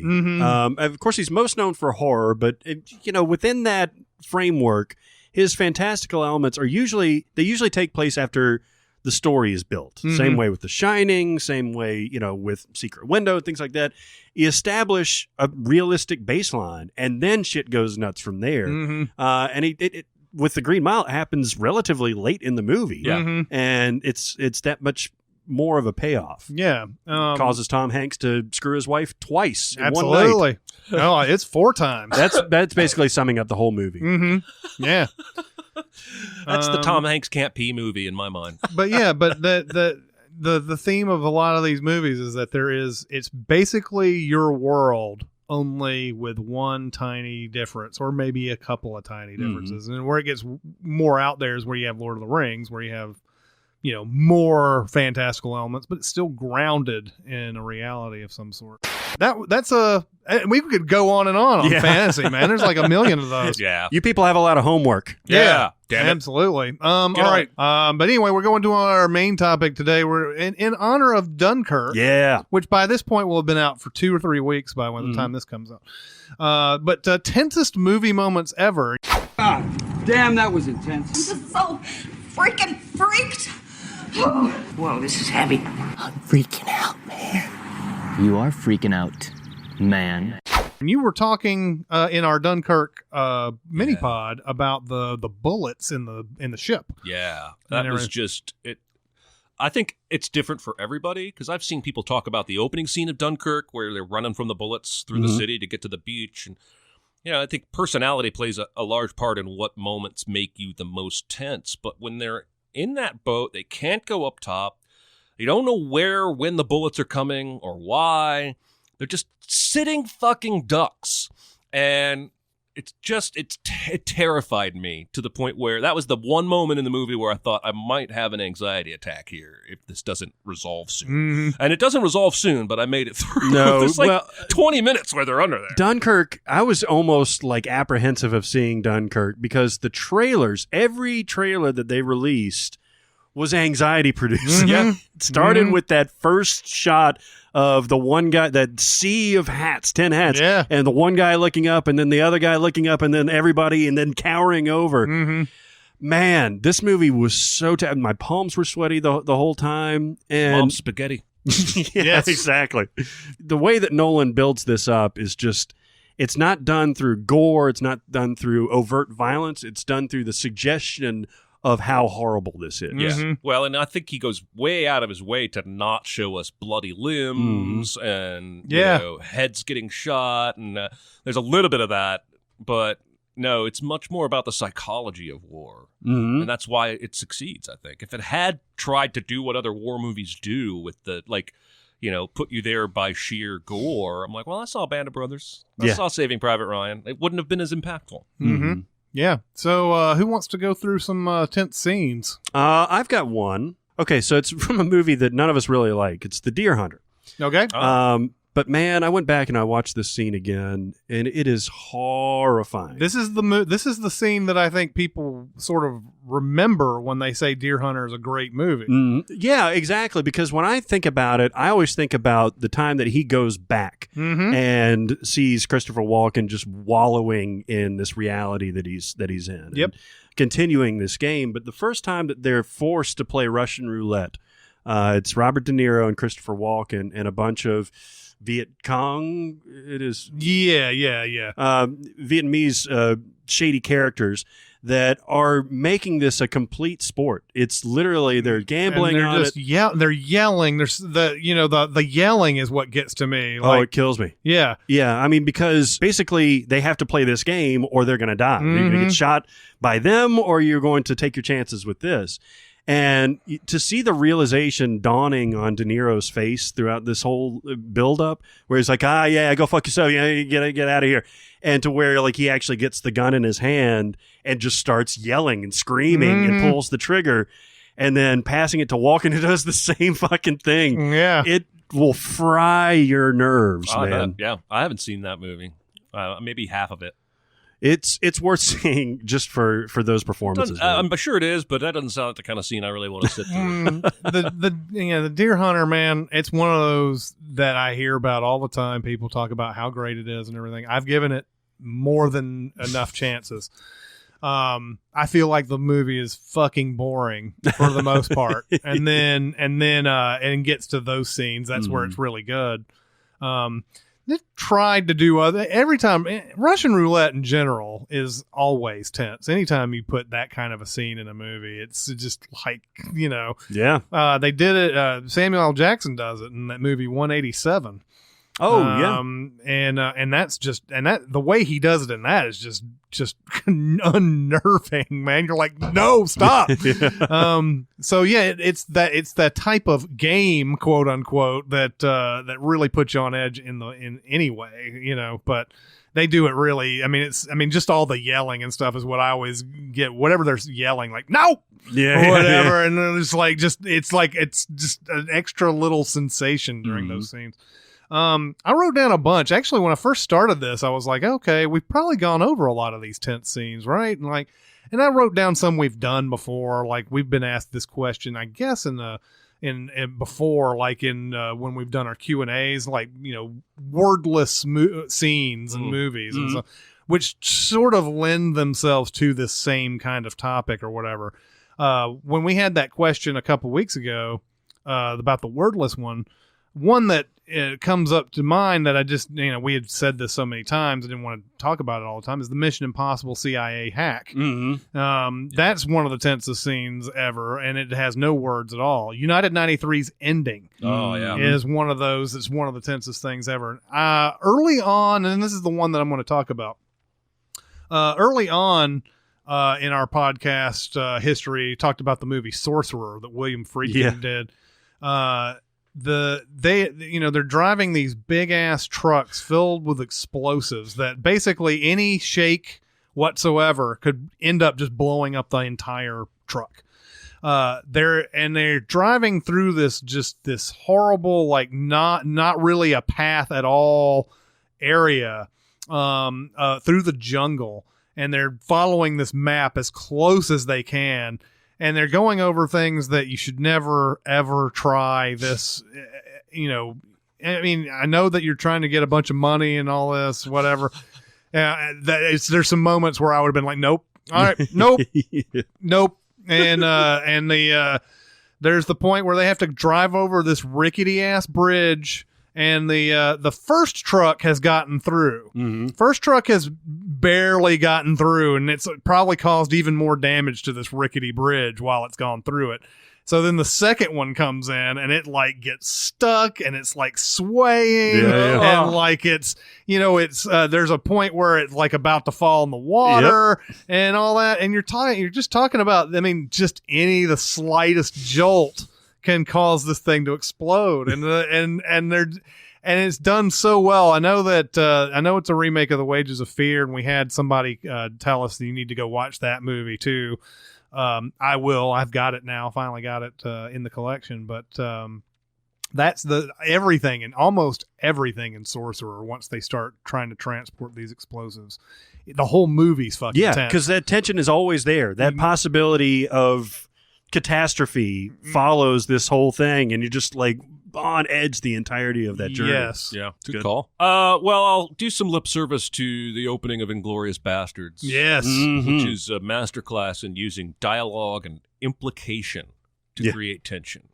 Because most of the ones I have on my list are more tense because of the action of people are taking and what's going on around these characters. But this movie opens with a very seemingly simple conversation around a kitchen table with a glass of milk, and it's just terrifying. And I think a lot of it comes from, at this point in time, we American audiences were not familiar with Christoph Waltz. We didn't know his talent. We didn't know how menacing he could be while smiling and being charming. And it's mostly about what's not being said. But I've said it before. I think it's one of the tensest movies in film history. So I wanted to give a little lip service to that. And then I'm going to go back to another one I've talked about before, where the circumstances cause the tension, and that's Lost World Jurassic Park. Oh, yeah. The RV rescue scene. Right. Where there's two T-Rexes, half the RV is hanging off a cliff. There's a cliff. It's raining. It's night. It's muddy. And poor Toby Ziegler from The West Wing just tries everything he can to save these people, and shit just keeps going wrong until the very wrongest thing possible, he's bitten in two by the T-Rexes. Yeah, who come back for no fucking reason. They do come back for no reason, but at that point, and see that a lot of movies will try to build tension just by giving their characters obstacles, but very few take the care that Spielberg does to make those obstacles not only incrementally piling on each other, but makes sense, right? Because of how he set this at night and muddy, it makes sense that the rope might slip off the tree, or the hook doesn't quite grab onto the front of the RV. The only one that's a little suspect is those T-Rexes coming back at the very end, but I'm willing to forgive that at that point because he's already gotten me to anxious levels. And let's not forget too, and this is something that I've seen a lot since this movie. Now maybe it happened a few times before, but just the fact that they're on the glass of the back of the RV and it starts to crack and everything. That's another little obstacle that they throw in. I have seen that in a lot of movies since. I didn't really see it before, so I don't know if it invented it or not, but that's another little, element that they throw in there. Like you think you can, as long as the whole thing doesn't fall off, at least you can fall down to that thing and, whatever. And nope, that's got its limits too. Yep. It just ramps it up. All through circumstances, and not through dialogue. So I wanted to contrast those there with my picks. Yeah, those are good. Yeah, Christoph Waltz is menacing while smiling in Horrible Bosses too. Yeah, that's what I'm saying is that's sort of one of his best tricks. Right. And it's been exploited at this point after Inglourious Bastards because he's doing the same kind of thing in that Green Hornet? Tarzan. Oh, yeah. He's doing that. You know what I mean? Basically, every time you see him, he's playing some kind of version of his character from, even in the Bond movie. Water for Elephants. Water for Elephants. Oh, God. There's a movie that time forgot. Yes. Good reason. Yeah, absolutely. Man, I watched Horrible Bosses 2 just because of your recommendation. Yeah. The other night. Man, that's a bad movie. Have you seen the first one? Yes. Okay. That was I think what you were saying, only enjoy right? it if you haven't seen the first one because you had not seen the first all one. the same jokes. I understand. And it was funny to you in the first one, right? It was. Yeah. It was. It's just that the second one they're repeating so much, but I didn't know that. So to me, it was like, There's like a grasshopper finds himself a blade of grass to sit upon. I just love it. I eat it up. There is that one moment where Jason Bateman is in the room with Jennifer Aniston, and he's like, I'm going to go take a pee break. And she's like, oh, you can do that on me. He says, I need to go to the bathroom. She said, you could do that on me. And then he's like, number 2. She's like, yeah. And then he goes, it's first time on the slopes. I'm going to stay off the Black Diamond. I've seen that movie way too much, by the way. All right, back to my tense moment.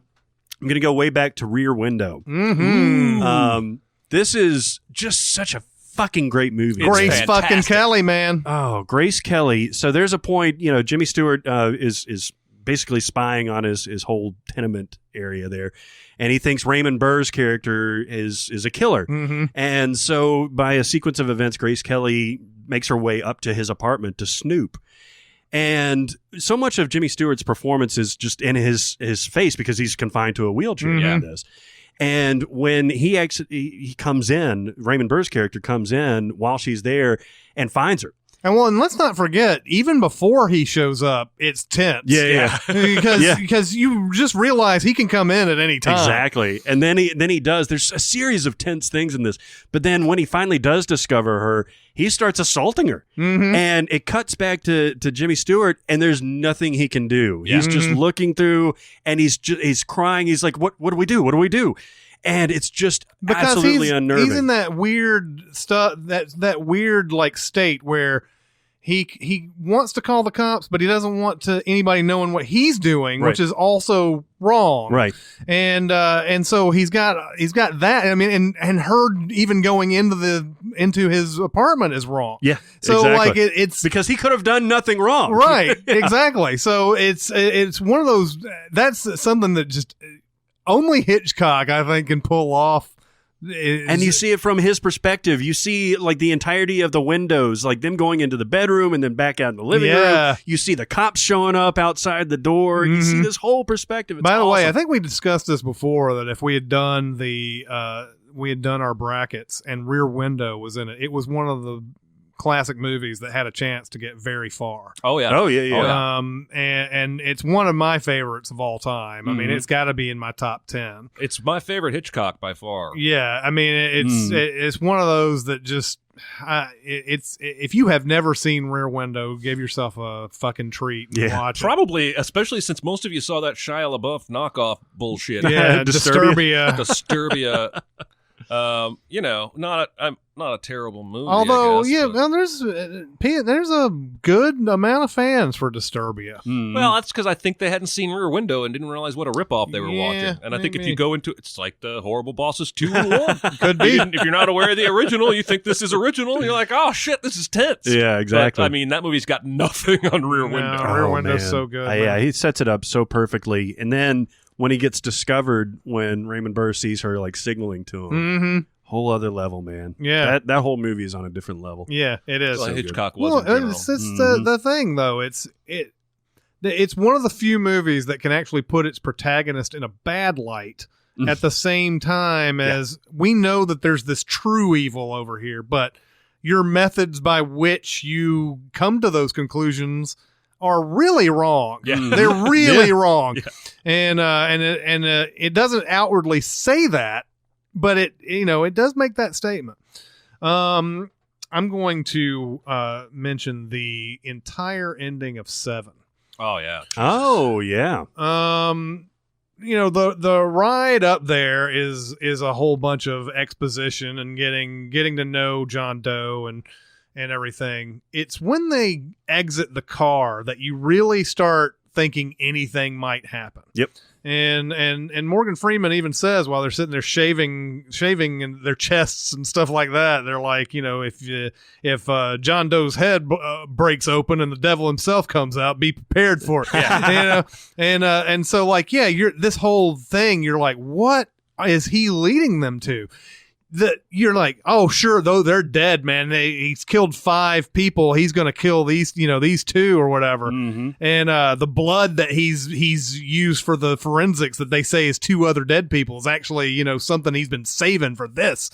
And then you're like, okay, well, how's he gonna win this? But then the box shows up, and Morgan Freeman runs after it, and you're like, oh my God, what's gonna be in the box? Just like Brad Pitt is later. What's in the box? But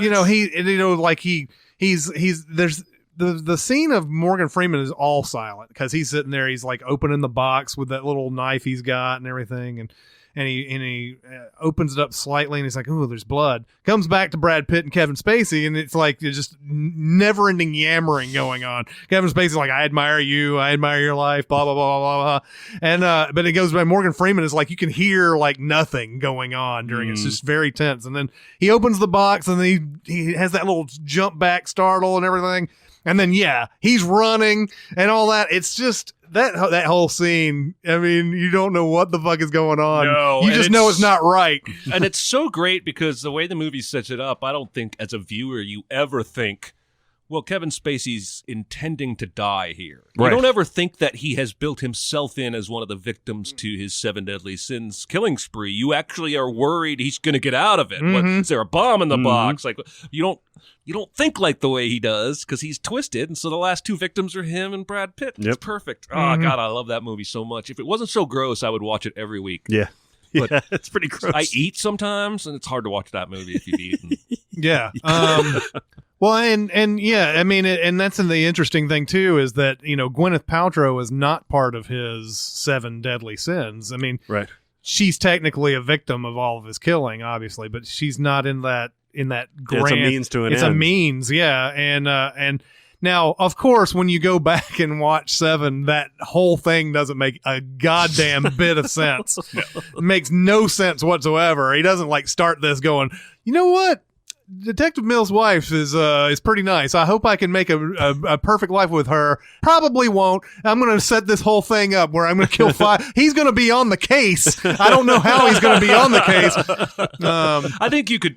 Maybe I'm just justifying. I think you could make the case that once they find his apartment and break into it, and he sees them on the stairwell, that he alters his plan from there. Yeah, but who was going to be Wrath and who was going to be? No, I'm with you. I'm with you. It doesn't make any sense. Right. Still an awesome fucking movie. No, I'm not saying it's terrible because I know you're not. I know you're not. I'll throw out the adrenaline needle scene from Pulp Fiction. We probably talked it to death, but that's one of the tensest and most anxious movie scene has ever made me. Time is of the essence, and the way that he's cutting back and forth, and then you've got the girl there who's just kind of fascinated watching all of it. Those close-up, blurry shots. Sniping at John Travolta back and forth, and it builds that tension perfectly. Good shit. I love that walk up to Eric Stoltz's house though, because he's got that wide shot that he's following Travolta, and he's like, "If this, you know who this is? It's Marcellus Wallace, and you let her die on your fucking lawn." And he just throws her on the ground too. Does. Oh man. I've got one from a movie, the entirety of which is tense. It's The Descent. Oh yeah. Oh wow. It's a real like kind of low budget horror movie. It came out around 2005 or somewhere like that. It was somewhere around there. That was a New York movie for me, so it was either 2006 or 2007, somewhere around there. Man, I don't want to give too much away about what it entails, but a lot of it is underground. Almost all of it is underground, and they're spelunkers. They're like extreme spelunkers. Yeah, it's a group of all women. Yeah, and they go in, and before shit goes sideways in this movie, and shit does go sideways with the denizens of the cave. Is it Rhoda Mitchell is the main character? Yeah. There's a moment where she's crawling through, and of course, you're in a cave. There's going to be tight spaces and stuff like that. But she gets squeezed into a hole where she can't get out. And if you've ever been in a cave and have that happen to you, it's one of the most terrifying things ever, because you think about the entirety of the rocks above you, like how much weight is up there and how small you are relative to it. And she freaks out. She just she can't breathe. And she's got a friend that's trying to get her through. She's like, the only way that you can get through here is if you start breathing. And there's a thing in spelunking where you actually have to like expel all the air out of your lungs to be able to get through a hole. And while she's doing this, the rocks are actually collapsing around her. Mm-hmm. And it is one of the most tense scenes I think I've ever seen. So I just looked this up. Rhoda Mitchell's not in the movie. That's the other one. I was trying to think of the other one. That's I can't think of it right now. But there's another one with like Morris Chestnut's in there. Yeah, I think I know what you're talking about. Another extreme spelunking movie. But I think there's an actress in here that kind of looks like her. It might be what it is. Movie has 2005 according to the IMDb, but it came out in August 2006. That was the release date. Okay. So it was one of those. If we were doing the years of the, we've been alive, we would, of course, it would totally fuck us up. That movie is very intense, and I've told the story before about how the opening night of that movie, I remember it was like sold out, and this woman, like towards the end, the movie isn't over yet, is walking out of the theater by herself, and she's like, oh my god, oh my god, oh my god, just goes to the bathroom. That's all you see. That's the fun thing about walking down a hallway of a movie theater. Every once in a while you just see some random person coming out and they've got afflictions. Okay, so we mentioned the Last Supper before on this podcast. There is a scene in here where, so if you're not familiar with the Last Supper, the movie's about a bunch of liberal friends who live together, and they decide that, why is it always the Republicans who are getting stuff done in the world, and we're sitting back, we're always talking about things we want to do and we can't do it and everything. So their idea is to bring people over to dinner and try to change their minds about the things that they believe in. Of course, the first time they do it, they end up killing the person. And I believe it's Bill Paxton is the first victim in that movie. And so it becomes more about them inviting people over to dinner, and if they can change their mind, they're free to go. But if they can't change their mind, they're going to kill them. And then it just really just becomes about them inviting people over so that they can want to kill. But there's a detective on the case. Nora Dunn plays the detective in this movie. And there's like a brief moment where she comes and comes to the house and asks about the disappearance of the Bill Paxton character and everything. And so all the, some of the characters do a couple of suspicious things that make her want to keep coming back to the house. And there's a point where they've buried like 6 of these victims out in their backyard, and there's tomato plants growing out of them and everything. And there's a point where Nora Dunn is like basically trying to look into these tomato plants and looking around the grounds of the house without them knowing. And she gets caught while she's like looking at the tomato plants. Courtney B Vance is sitting there with a shovel, and she's like, oh yeah, I was just around. I heard was just looking some details into the case and everything. Courtney B Vance is the scariest motherfucker in this movie. Yeah, dude. And he's like, there's a point where he's like, wow, she's eating the tomatoes and everything. These tomatoes are really good. I don't know how you do it. And he's like, it's like topsoil. finest that you can find, and all this other type of stuff. And he's like, well, you're gonna have to give me all the directions on how to make these and whatever. And he goes, shh, you don't want to know that. Because then everybody will start growing these things. And she's holding a tomato in her hand, and they just cut to a shot of her holding the tomato, and it's like squeezed like some of the stuff out of it because he's being so fucking creepy about it and everything. And you're actually wondering, because I think he does have a shovel in his hand. Yeah. Like, is he going to do this? Is he going to do this? And I won't ruin it for you. but it's a very tense scene, and of course just the her squeezing that tomato is what sort of punctuates it. I like how that movie progresses. They get progressively more miserable. Yeah. You know, it's not like where it's just a madcap thing where they're like, oh, we're going to off some fools. You know, it's in each successive thing, they're just kind of like getting more and more, as they should be, more and more like spiritually broken. Right. Well, they didn't. A lot of them obviously didn't sign up for that. They signed up to change people's minds. The first death is an accident.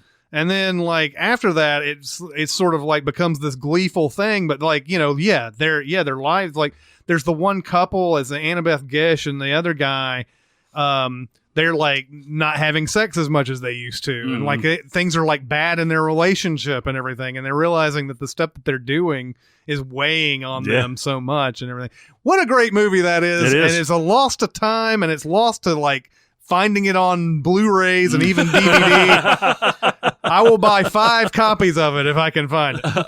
5 copies. You can keep it chambered in each room. That's right.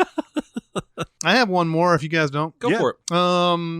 The French Connection obviously has the great car chase scene in it.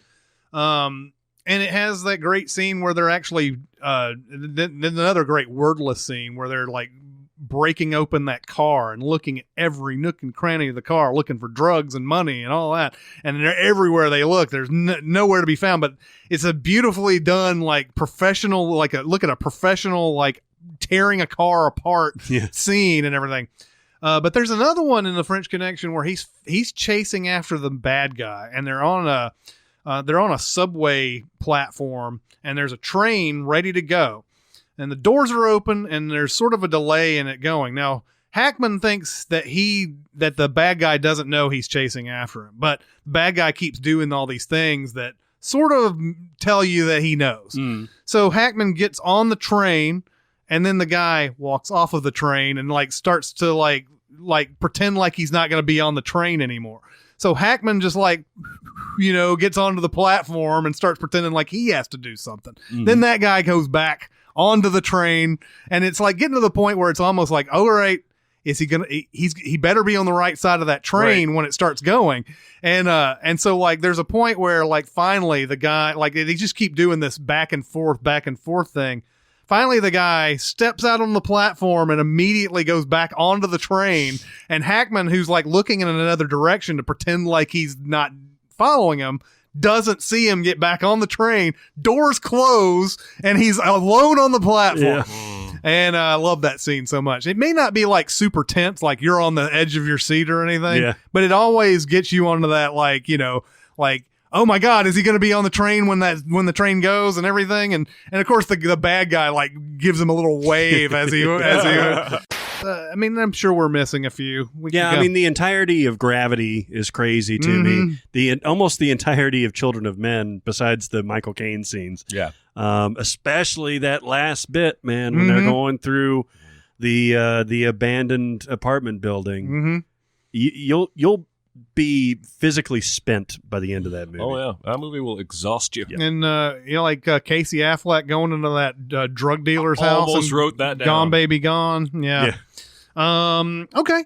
Oh, that's our topic. We'll come up with some more. I think we always get questions about something along this line. Yeah. And you know, and you start getting a lot of overlap and everything, and then you start remembering a few that you forgot last time. Are we ready for some questions? Let's do it. Let's do some questions. Question. I got something to say. I want the truth. I am listening. Hello from Toronto, Canada. Hello. You 3 buffoons have given me a whole new appreciation for Nashville, and your podcast is a welcome addition to my daily 3-kilometer 2 American miles walk to work. I feel like that whole sentence was insulting. Mm-hmm. Yes, it was. Actually, no, I like it because I need that conversion from kilometers to miles. I'm not going to do the work. He even wrote kilometers as the METRES. Yes. Instead of fucking Canadians. Well, and his appreciation for Nashville probably before us was that he thought that it was a bunch of redneck bumpkins down here. You ever watch? Like I watch every once in a while. I'll see Daniel Negreanu on like YouTube or something like that. And like every time he runs into some fan who's like from North Carolina or Tennessee or whatever, like, he'd be like, "Howdy, how's it going?" And you're like, "Fuck you, Daniel Negreanu." Yeah.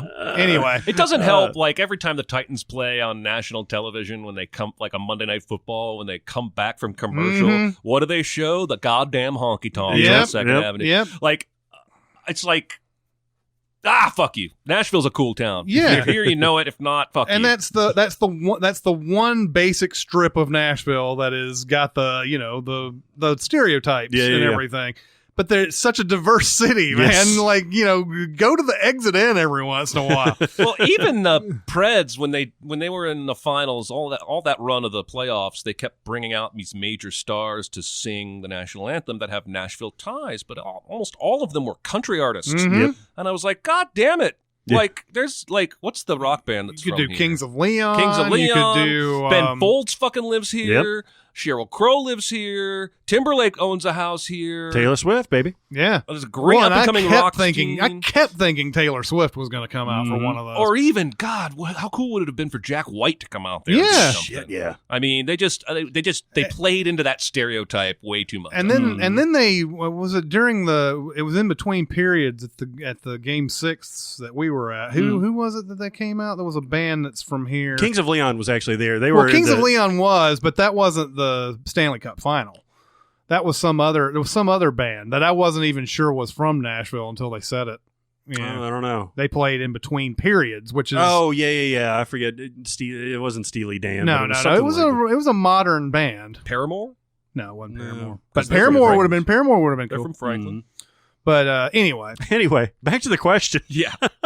What horror movie has been so absolutely frightening or disturbing that you had to leave the theater, pause the recording, cover your eyes, or never ever revisit that film again? For this listener, it was The Exorcist. Didn't rewatch that movie until 30 years later. See, I like when they give examples, but in this case, they stole my answer. Oh, shit. Because I saw The Exorcist at the wrong age, having been raised in a very Christian, conservative environment, scared the fuck out of me. When the heads are turning around, she starts climbing on this.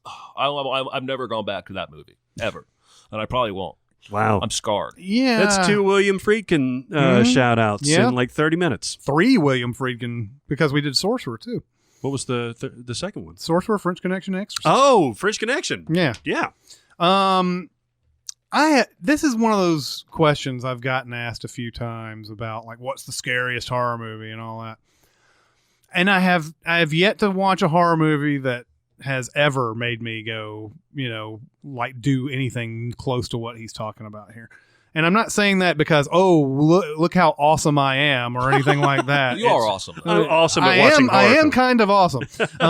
But there's never really been that movie. Now, I've seen scenes that make me, and a lot of times it's not even a horror movie. For example, I've mentioned this before. Irreversible has a scene where a guy's head gets smashed in with a fire extinguisher. And it is terrifying and scary and everything. Now, Irreversible is not really a horror movie per se, but it does have that one scene in it. And I have not revisited Irreversible. And it's got horrific everything in it because Monica Bellucci goes through some shit in there that's, you wouldn't, you don't want to see, really. And so I guess the one that I can think of that I always think of as far as like, wow, it's fucking brutal and all that is High Tension. Yeah. And I didn't really like this movie. You didn't like it? Didn't really like this movie overall. Yeah. I didn't like. I see what you're saying about that because I think I had the exact same feeling. But it's fucking brutal. This Alexander Aya or or whatever, however you pronounce his name. really put some brutality in the deaths. And he did that with the Hills Have Eyes remake too. He's very interested in doing those like just disgusting deaths when he's doing horror movies and everything. But High Tension definitely was one of those movies that I was like, yeah, it's a little bit too brutal. It still wasn't one of those where I'm like, oh, High Tension, can't watch that anymore. It's just that I'd rather not watch that kind of brutality and violence. I just thought of another one. Well, because I wrote down the Hannibal, that moment when he hangs the police guy and cuts him open. And the movie, for some reason, feels compelled to show me the entrails smacking into the ground below. Bloody entrails. That's a scene I can't watch, even though I've seen that movie. But the very end, when Ray Liotta's head is top missing, like and his brain sticking out, and they're just about to eat him, I can't. Yeah, I'm almost getting queasy just thinking about it. Anytime they do that, the whole like what's on the inside comes on the outside type of horror movie deaths and everything, it's very unsettling. I mean, of course, Saving Private Ryan, we talked about that before too, but the director's cut of Scream. If you remember Scream, where like the boyfriend first dies, you don't really see anything in that. You just know something's happening. When I got the laser disc for Scream, it's on the Blu-ray now too. I believe it's the director's cut where I think they had to actually cut the 8 seconds or whatever of this one scene because they actually show his intestines coming out. It's in the dark still, kind of. It's not like it's just so graphic, but you know what's going on. So yeah, I mean, anytime that type of thing happens, you're like, yeah, it's pretty fucking gross. Yeah. You actually mentioned my pick for this. It's The Hills Have Eyes. Oh, really? Because it's a movie that I was watching with my wife. Now, you talking about the remake, or are you talking about the remake? Okay. Where we literally turned it off and never went back to that movie. Because there's a scene where the natives or whatever it is, when they're passing through that swath of land, where the natives come onto the RV and they take the baby from this family. And I don't know what happens. Probably nothing. Hopefully nothing. I choose to think nothing. But I'm not going to see that fucking movie anymore. Because at that point I was like, fuck you. This is not enjoyable in the least bit to me. Someone's going to tell you in the comments what happens. I'm sure. But that was too disturbing. It was before I think we had our child, but even at that point, I was just like, no, fuck, I'm done. I'm checked out. I mean, I remember I had seen High Tension, and then this movie came out, and I was like, oh, it's the same dude who did High Tension, and I was like, God, man, what is with you, dude? I just saw Baby Driver yesterday. Caught it before it left theaters, and thank goodness for that because it was great. The best word to describe it by far would be cool. Both the main character, Baby, and the action surrounding it have a real palpable cool factor. So my question is, what movies do you guys think have the most cool factor? Well, I went straight to Clooney and Out of Sight and Oceans for sure. But an unconventional answer I wanted to give is Russell Brand in Forgetting Sarah Marshall. Fuck, you're cool. Yeah, because they even have the main character come to that conclusion. Like, fuck, you're cool. And then, of course, after that, he still finds out that guy was banging his girlfriend for a whole year, gets angry at him again, but then like 6 hours later, he sees him in the lobby outside the hotel on that couch, and they're just chilling like good friends. Like, Russell Brand is... He's cool in that movie. He's the kind of guy that you would want to be friends with and hang out with. The way he teaches Jack McBrayer how to have sex with the, like, it's almost loving and caring. Right. The attention to detail he gives him to try and help it. Anyway, I think he's very, very cool, but not in that obvious Clooney kind of suit and tie, badass kind of cool, but cool in the I want to hang with that guy. Yeah. It's so great, man. He's like, oh, mate, I thought you knew. I thought you knew. That's funny. That's the fakest British accent for a real British accent ever, right? Oh, yeah. You know what I mean? Like, there's a reason Paul Rudd's like, you sound like you're from London, because I think Russell Brand is exaggerating something here in this movie with his British accent. I don't know about that, man. You hear him talk for real, and he talks like that. Wow, it's crazy. All right. Yeah, you never know when he's putting on a bit. Which is, it is kind of weird, though, in Despicable Me, he tones that to a regular, like... So weird. Yeah, you don't even know it's him. My obvious pick for this is too literal. It's Luke in Cool Hand Luke. Yeah. Paul Newman's character. Mm-hmm. Yeah. Paul Newman, man. That Yeah. was the original, just fucking quiet. You could answer this question with 7 different Paul Newman. Mhm. Exactly. Yep. Exactly. I mean, he's fantastic. I mean, that's why he gets that nickname. That it's Cool Hand. Yeah. But I'm going to cheat a little bit and say that Fox Mulder on the X-Files Interesting. was one of the coolest characters I had ever seen, certainly on TV, because he's brilliant. He has a PhD from Oxford. He can go toe-to-toe with anybody intellectually. He gets in these adventures, but he remains calm and he remains cool throughout. And he's got this kind of, that's what we thought David Duchovny was like. And then you found out in like Californication and things like that he's much more broad, but he's got a very even demeanor. In one of the early episodes in the X-Files, he's about to stick his hand into like this slimy thing to figure out what's on the other side, and he looks at Scully and he's like, "How can I do this without betraying my otherwise cool exterior?" He just goes right in for it. But he's awesome. Oh yeah. I'm gonna go with Chili Palmer and Get Shorty. Nice. Not in Be Cool? No, definitely not in Be Cool. Although, yeah, I guess so. Although that came on the other day, and I started watching a little bit of it. What a terrible movie! It's terrible. Terrible. Like they did everything wrong. Yeah.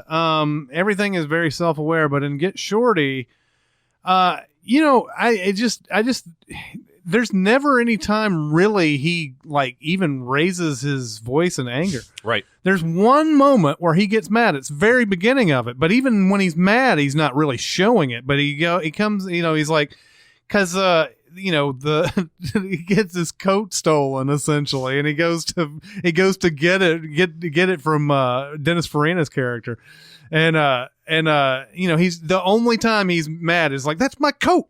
That's my coat right there. And then he just comes in and immediately fall in love with that character because he knocks on Dennis Farina's door. He opens up and you just see a fist punch him and everything.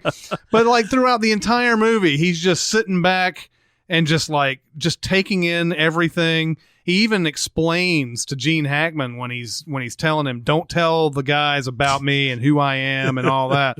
Like, don't say one word. I'm just going to be back here. And, they're going to, and that's it. And he explains it even better to Martin Weir, the Danny DeVito character, when DeVito's trying to play him. Yeah. And he's like, with my eyes, I want you to say, I own you, without even saying it. And I own you. Look at me, Martin. Look at me the way that I'm looking at you. Yeah. He's like, what? What are you, sleepy? What is that? You need to take a nap? Yeah, you need to take a nap.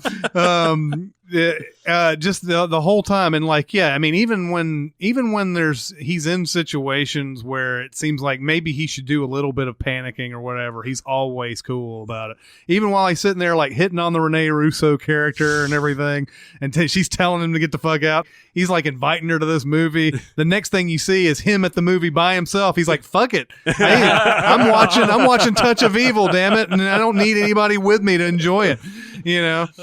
He's so good in that. Yeah, that is great. That's got to be the best Travolta follow-up performance to Pulp Fiction, don't you think? Yeah, for sure. And even Pulp Fiction, you could talk about cool. Oh yeah. Although, what I consider generally cool and everything, there's still some things he does in Pulp Fiction not nearly as cool as what he is. I think you're forgetting about Mad City.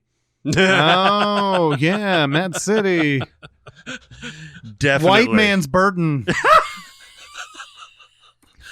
What's funny is the only thing I remember about White Man's Burden is him salting the ketchup instead of the fries, because it gives a better even distribution of salt for each dip into the ketchup than it does by salting the fries.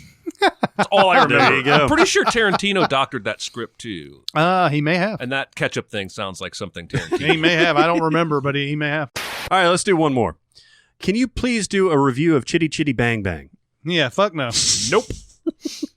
That was a literal question that was on our Reddit page. Well, and that's funny because in my show prep back to you guys, I just wrote no. Yeah. Yeah. Yeah, no, we're not answering that. But thank you for submitting. I mean, essentially, that's got to be a joke question. No, I think they're asking us to sin it, not review it. No, yeah. And And in that case, I'm not sure it's a joke or not. And right. no, we will not do that. Yeah, it would have to be a Chitty Chitty Bang Bang remake Right. for us to do it, probably. Right. Don't give them any ideas. Okay, my question is, if you could live in any house, apartment... Oh, this is a good one. Yeah, layer, accommodation, etc. from any movie, what would it be? To make this question more interesting, it can't be a ship, for example, like the Enterprise. You Sorry, goddamn Jeremy. people with your qualifiers. You goddamn motherfuckers. And it can be from any era or world, like Bilbo's Hobbit hole home in Lord of the Rings. What do you guys think? Well, you guys have way cooler ones than I do, so I'll go first. I always liked Doc Brown's house in the 1955. It's awesome. Yeah. Back to the Future. We only see the exterior of it once, and I believe that's when Marty is going up to it, and he's about to tell Doc that he's from the future. The inside we don't see very much of. We only see the garage or whatever where they're planning out and everything. But when you look at the outside of that house, it looks like a lot of like coziness and fun and everything could be had. There's like a nice deck on the second floor of it. Yeah. Nice little house and everything. And we do get allusions earlier on that, the mansion's destroyed or whatever. So I guess there was an even bigger house there at one point, maybe. I don't even know what the story is behind that. But the actual house that we see in 1955 Back to the Future, love to live in that house. Yeah, man, that's awesome. I actually like that pick more than I think you do. It's got a dangerous bathroom, though. It does. If you're slipping off it the does, toilet but you will learn like amazing things about time travel. Just bang your head on the toilet, man. That's right. Well, I stole what I think is the best answer for this question, and that's Oscar Isaac's house in Ex Machina. Yes. That is a great one. Because it's so modern, but so earthy. And it's out in the middle of nowhere. You have to take a fucking helicopter to get there. Like when my wife and I talk about Dream House in the future, it's always about acreage. Yeah. The house I have right now, just plop it on 30 acres, that would be a dream home. Because the more space between me and my neighbors, the better. And that's probably the most attractive thing about this house to me, is how far away he is from everyone. But, he's got those exposed concrete and all that woodwork, and it's just gorgeous. Not like any other house I've ever seen in a movie. An endless supply of alcohol, too, apparently. Well, maybe the helicopter comes every week. Isn't that what's happening? The helicopter is delivering a It's lot like of that Brokeback. He's got to take the mule down to the river to get the beans from the delivery guy once a week. Yeah. Sick of beans. I changed my answer. I was going to say Tony Stark's mansion in Malibu. Which is a good one. But I grew up being, for whatever reason, obsessed with secret passages. Oh, yeah. So I'm going to pick the mansion in Clue. Yeah. It's got everything. It's got a parlor. It's got a greenhouse. It's got this huge kitchen. It's got this wonderful dining room. Aren't all little boys obsessed with secret passages? Man, probably so. I think I was. And now Clue was not the one that I would think of. I would think of Scooby-Doo a lot. Yeah. I think every mansion they ever went into had secret rooms in it. Or maybe I'm just thinking of one episode. But I don't know.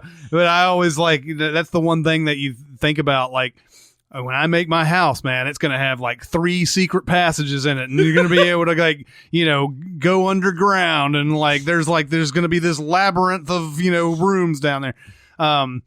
Well, what's funny is there's a guy in Franklin who built a house completely underground. Oh, wow. Oh, I heard about that. Yeah, you go down, I think it's, I can't remember the road, but you go past this one area and you see sort of it's like a mound. Yeah. Or whatever. Yeah. The entire house is built underneath. And it's kind of like, is it open on the backside? I don't know. I haven't seen the backside of it. I just always drove past it and there's a house underneath that fucking hill. So you were obsessed with secret passages too? Oh, yeah. Oh, man. I'm still so obsessed that I was literally thinking about how I could do it in my house the other day. I was like, maybe I could get from the office up to the bedroom without anybody seeing. Yeah.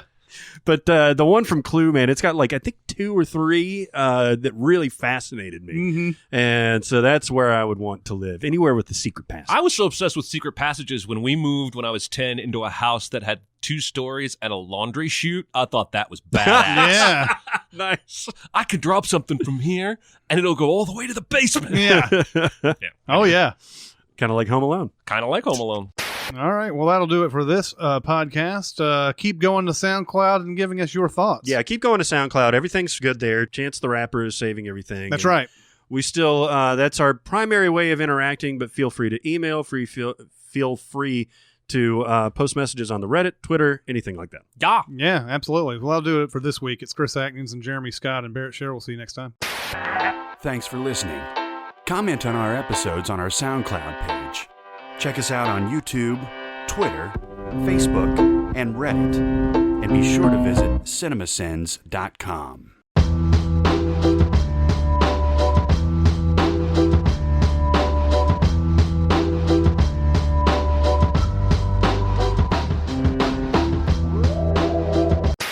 Man, I saw the trailer for Triple Threat. Have you guys seen this trailer? Mm-mm. It's got Tony Jaa, the main guy from the Raid movies, and some other guy who does mad martial arts, and then some American guy who does Hong Kong action films that I don't think I'd ever heard of. And I'm like, okay, you put all these people in one movie, I'm there. Then I watch the trailer, and it looks like garbage. Really? It looks like a Fast and Furious movie. It does not look like The Raid meets Tony Jaa. It looks like that sucks. Garbage. They just released the trailer for the Coen brothers thing, Suburbicon or something like that. Oh, Clooney's in that. Yeah. Or is he in it? Maybe he's just producing it. I think he wrote it with the Coens. Okay. And Damon is like the main character. That's right. In it. I haven't seen the trailer. I saw it. Man, The Informant's been running on Cinemax. Oh yeah, the last few days. Clooney directed it and wrote it with the Coen brothers. Oh no wow! Shit. I like the shit he directs, like Brian Large. Yeah. What has he done? Just Good Night, and Good Luck. Confessions of a Dangerous Mind. I really like that movie. That was a crazy movie. Yeah, I like Sam Rockwell too. He doesn't get enough credit, I don't think. No, he doesn't. He did one more. Did he do Monuments Men? The football one, Leatherheads. Oh, all right, never mind. I'm pretty sure he directed that one. Did you ever see that? It's basically I did. It's like The Natural. It's like some traveling football team gets an aging guy or whatever. I don't know. I tuned out pretty quick.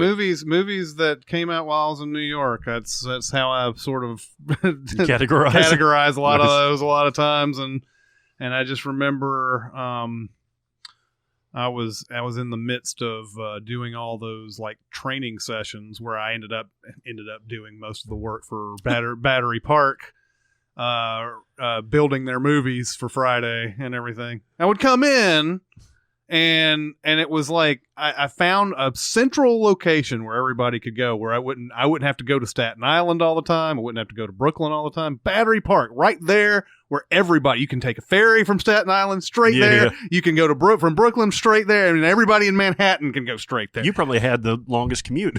Oh yeah. Oh, no doubt about it. And so I would go there and like a couple people would show up.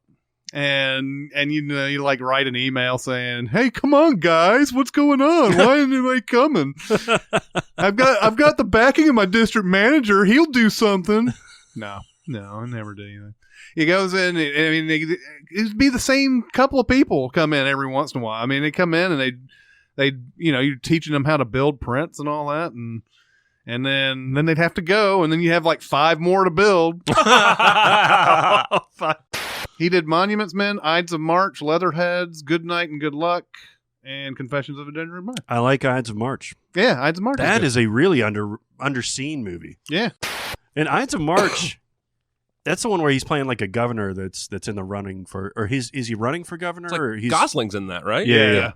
And Gosling's like his handler, right? Yeah, his handler or whatever. And there's I think he knocks up some girl and they try to take care of it. Yeah. And all that. Evan Rachel Wood? Yeah. Yep. It was a good movie. So, really good poster too. Yeah. You got that. You remember that? It's got the Time magazine with half of it Clooney's face and half of it Gosling's Man, if it face. wasn't for like the poster cases on the wall walking out of the theater, what the fuck are we even making posters still for? Yeah, that's true. Like for every Chris's, time online I decor. see like new poster released for Infinity War, I'm like, yawn. It's a poster. There are still people who are look at the outside marquee to make their decisions. Yeah, and that's the only reason posters still exist. That's right. I don't understand the whole digital social media releasing of posters along like it's a trailer. Like, well, yeah, I mean the release of a poster is who gives a fuck? Yeah. Like the posters, I mean, it's not like they're giving away any information. Well, I don't think even the stupidest Americans are looking at a poster thinking, this poster somehow tells me the quality of this film. By the way, that is a surprising thing that they haven't gone digital yet on posters. Considering we got digital billboards now everywhere. Mm-hmm. Why wouldn't they? Theaters have those screens playing trailers constantly. Yeah, they could have all that same space dedicated to digital posters, and a digital poster could be a motion poster. And look, I'm not a big advocate of that because posters are beautiful to hang up in your house and stuff like that, and they look awesome. But at the same time, I'm still surprised they haven't gone that way. I think they should go with the Back to the Future 2 thing where Jaws comes out of the marquee in the 3D. theater and tries to eat you. Yeah. Well, now it's going to happen. Now because you said that. I just think they're lazy because when I was watching Dunkirk, the TV in the lobby was playing a trailer for Transformers The Last Night. It's like a month and a half old movie. I'm like, well, who's paying attention to this feed? Yeah, nobody these days. Yeah, nobody cares. So if they switch the posters over digital, it'd be the same thing. You'd be walking out of Dunkirk and you'd see a poster for Spider-Man. Well, Homecoming. not if you did it like those menu boards and stuff like that, and the trailers that are on movies where they keep they do pretty good job of keeping you informed. At least they did when I left. Of like, make sure you take this off and put this trailer on and so on and so forth. Like, a new trailer would come out. They say, all right, now pull off all of this trailer on all your movies and then put this trailer on. And that used to suck when it was, a print because you'd have to go to like 8 movies and chop it out, put a new one on and then watch it go through and all that.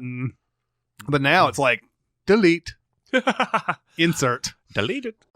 By the way, Transformers The Last Night, 14% Rotten Tomatoes. Oh, yeah. 5.3 I think IMDb. even I had no chance of being good. The budget for that was $220 million. Mm-hmm. They made that's $70 million more than The Great Wall. The